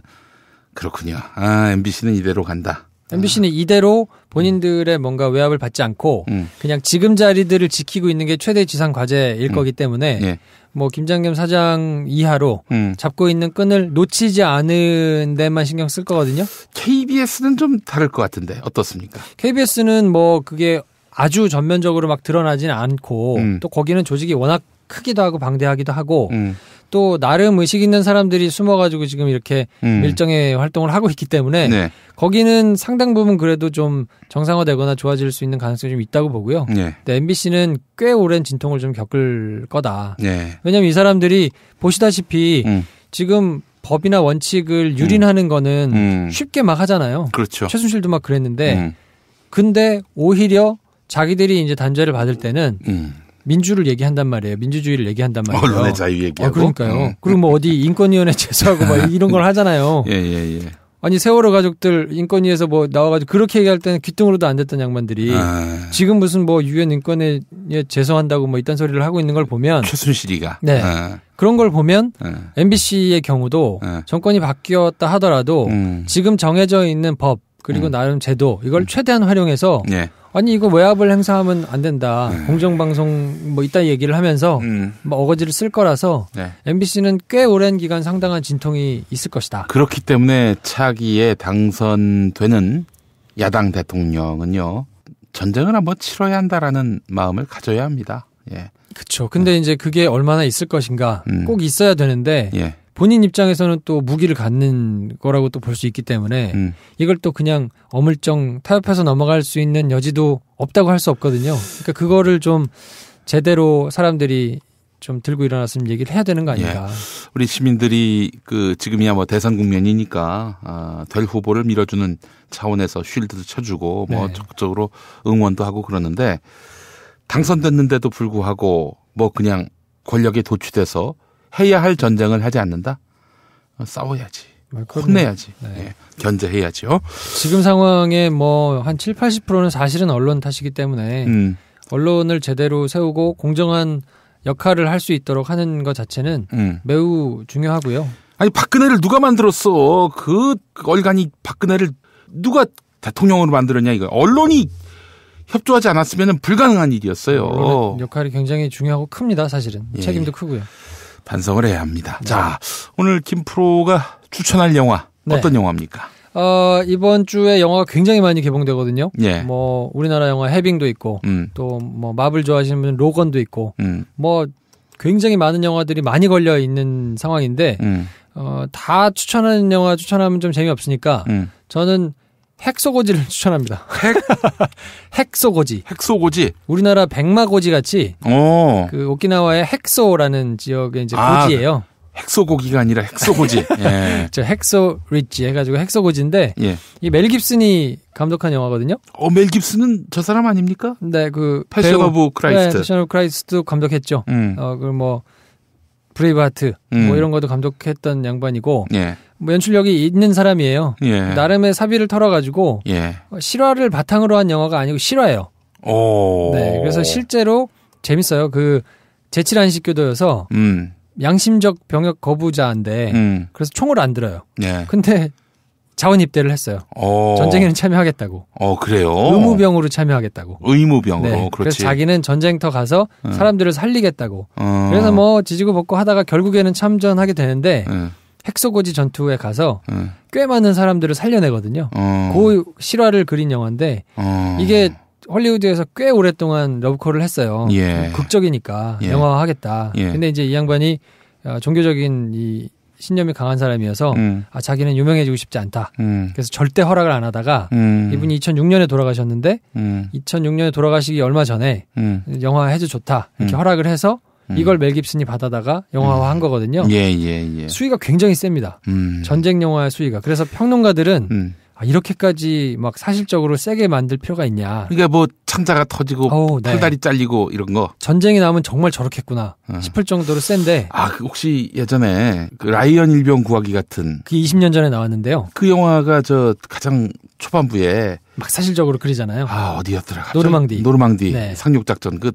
저거 보고 끔찍해가지고 기절하는 줄 알았어요. 한 4-5배 셉니다. 그래요? 네. 호호. 그래서 이제 뭐 전쟁 영화 세봐야 얼마나 세겠어 비슷하겠지 한 분들은 깜짝깜짝 놀랄 텐데. 오줌 싸겠네. 그럼요. 근데 잘 만들었어요.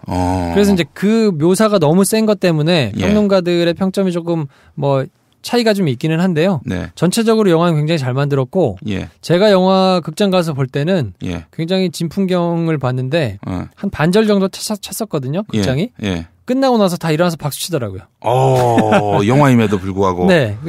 연세가 많이 드신 분들인가 이렇게 봤더니 그렇지도 않아요. 그러니까 영화가 그냥 보기에는 괜찮은 영화여서 혹시 안 보신 분들은 이제 영화가 너무 많으니까 스크린이 좀 적을 수는 있는데 한 번씩 찾아보시면 유쾌하게 보실 수 있고 지금은 워낙 전쟁통 같은 상황이니까 그렇지. 전쟁 영화 하나 보시는 것도 나쁘지 않지 않을까. 핵소고지 추천해 주셨습니다. 우리 김프로가 영화평론가 김프로가 추천해 준 핵소고지 저도 한번 꼭 보겠습니다. 네, 괜찮습니다. 예. 자, 이렇게 해서 마무리할까요? 네, 오늘 소개해드릴 노래는요. 누누이 말씀드렸지만 이렇게 상황이 어려워진다는 언론 탓이 크다. 그렇습니다. 네, 그래서 예전에 국사편찬위원장을 하셨던 이만열 씨가 그 MB 정부 시절에 지은 책 중에 그런 책이 있습니다. 감히 말하는 자가 없었다. 그래서 이제 아무도 얘기하지 않고 이 그냥 칭송만 하는 거에 대해서 책을 쓰신 적이 있거든요. 근데 이 책을 굉장히 감명 깊게 읽은 적이 있는데 데이브 니어가 이 책을 모티브로 해서 말하는 이가 없었다. 라는 노래를 만들었거든요. 네. 이만열 교수님은 뭐 저 개인적으로는 스승님입니다. 민족의 스승이라고 생각하는 그런 분인데 굉장히 훌륭하신 분이죠. 이분의 그 글을 노래로 만들었군요. 책을 모티브로 해서 만든 노래인데 아무튼 들어보시면 뭐 멜로디도 있고 하니까 좀 들어보시면 좋을 것 같습니다. 데이브 니어의 노래 함께하면서 김프로 보내겠습니다. 고맙습니다. 네, 다음 주에 뵙겠습니다.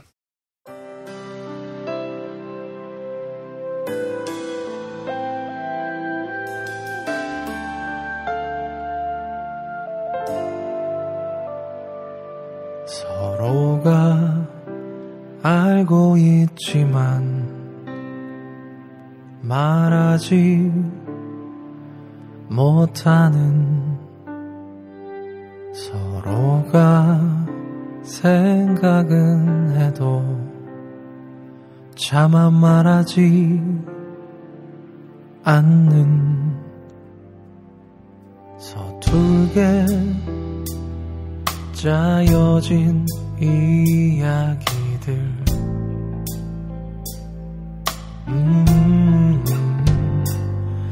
어색하고 허탈한 질문과 답만 오가네.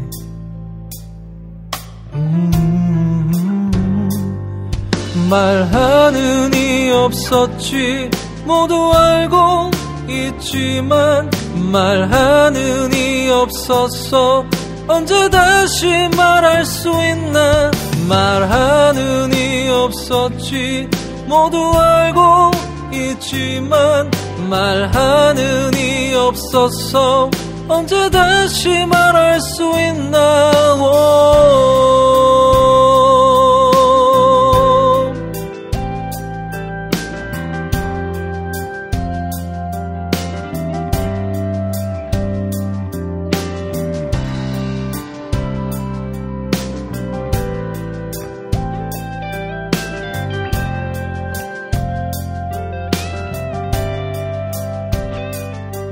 말하는 이 없었지 모두 알고 있지만 말하는 이 없었어 언제 다시 말할 수 있나. 말하는 이 없었지 모두 알고 있지만 말하는 이 없었어 언제 다시 말할 수 있나.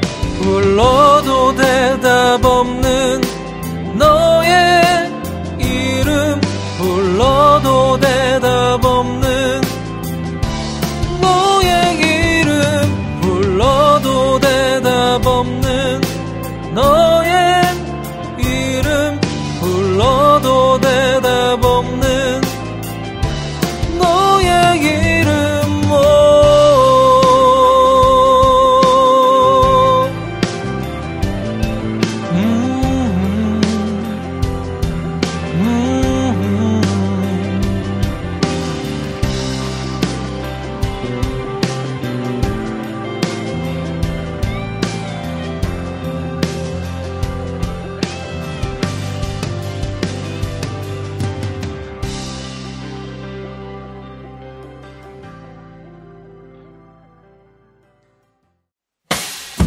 김용민 브리핑과 함께한 시간 어떠셨어요? 다음 시간에도 보다 바르고 알차며 즐거운 정보로 여러분을 찾아가겠습니다.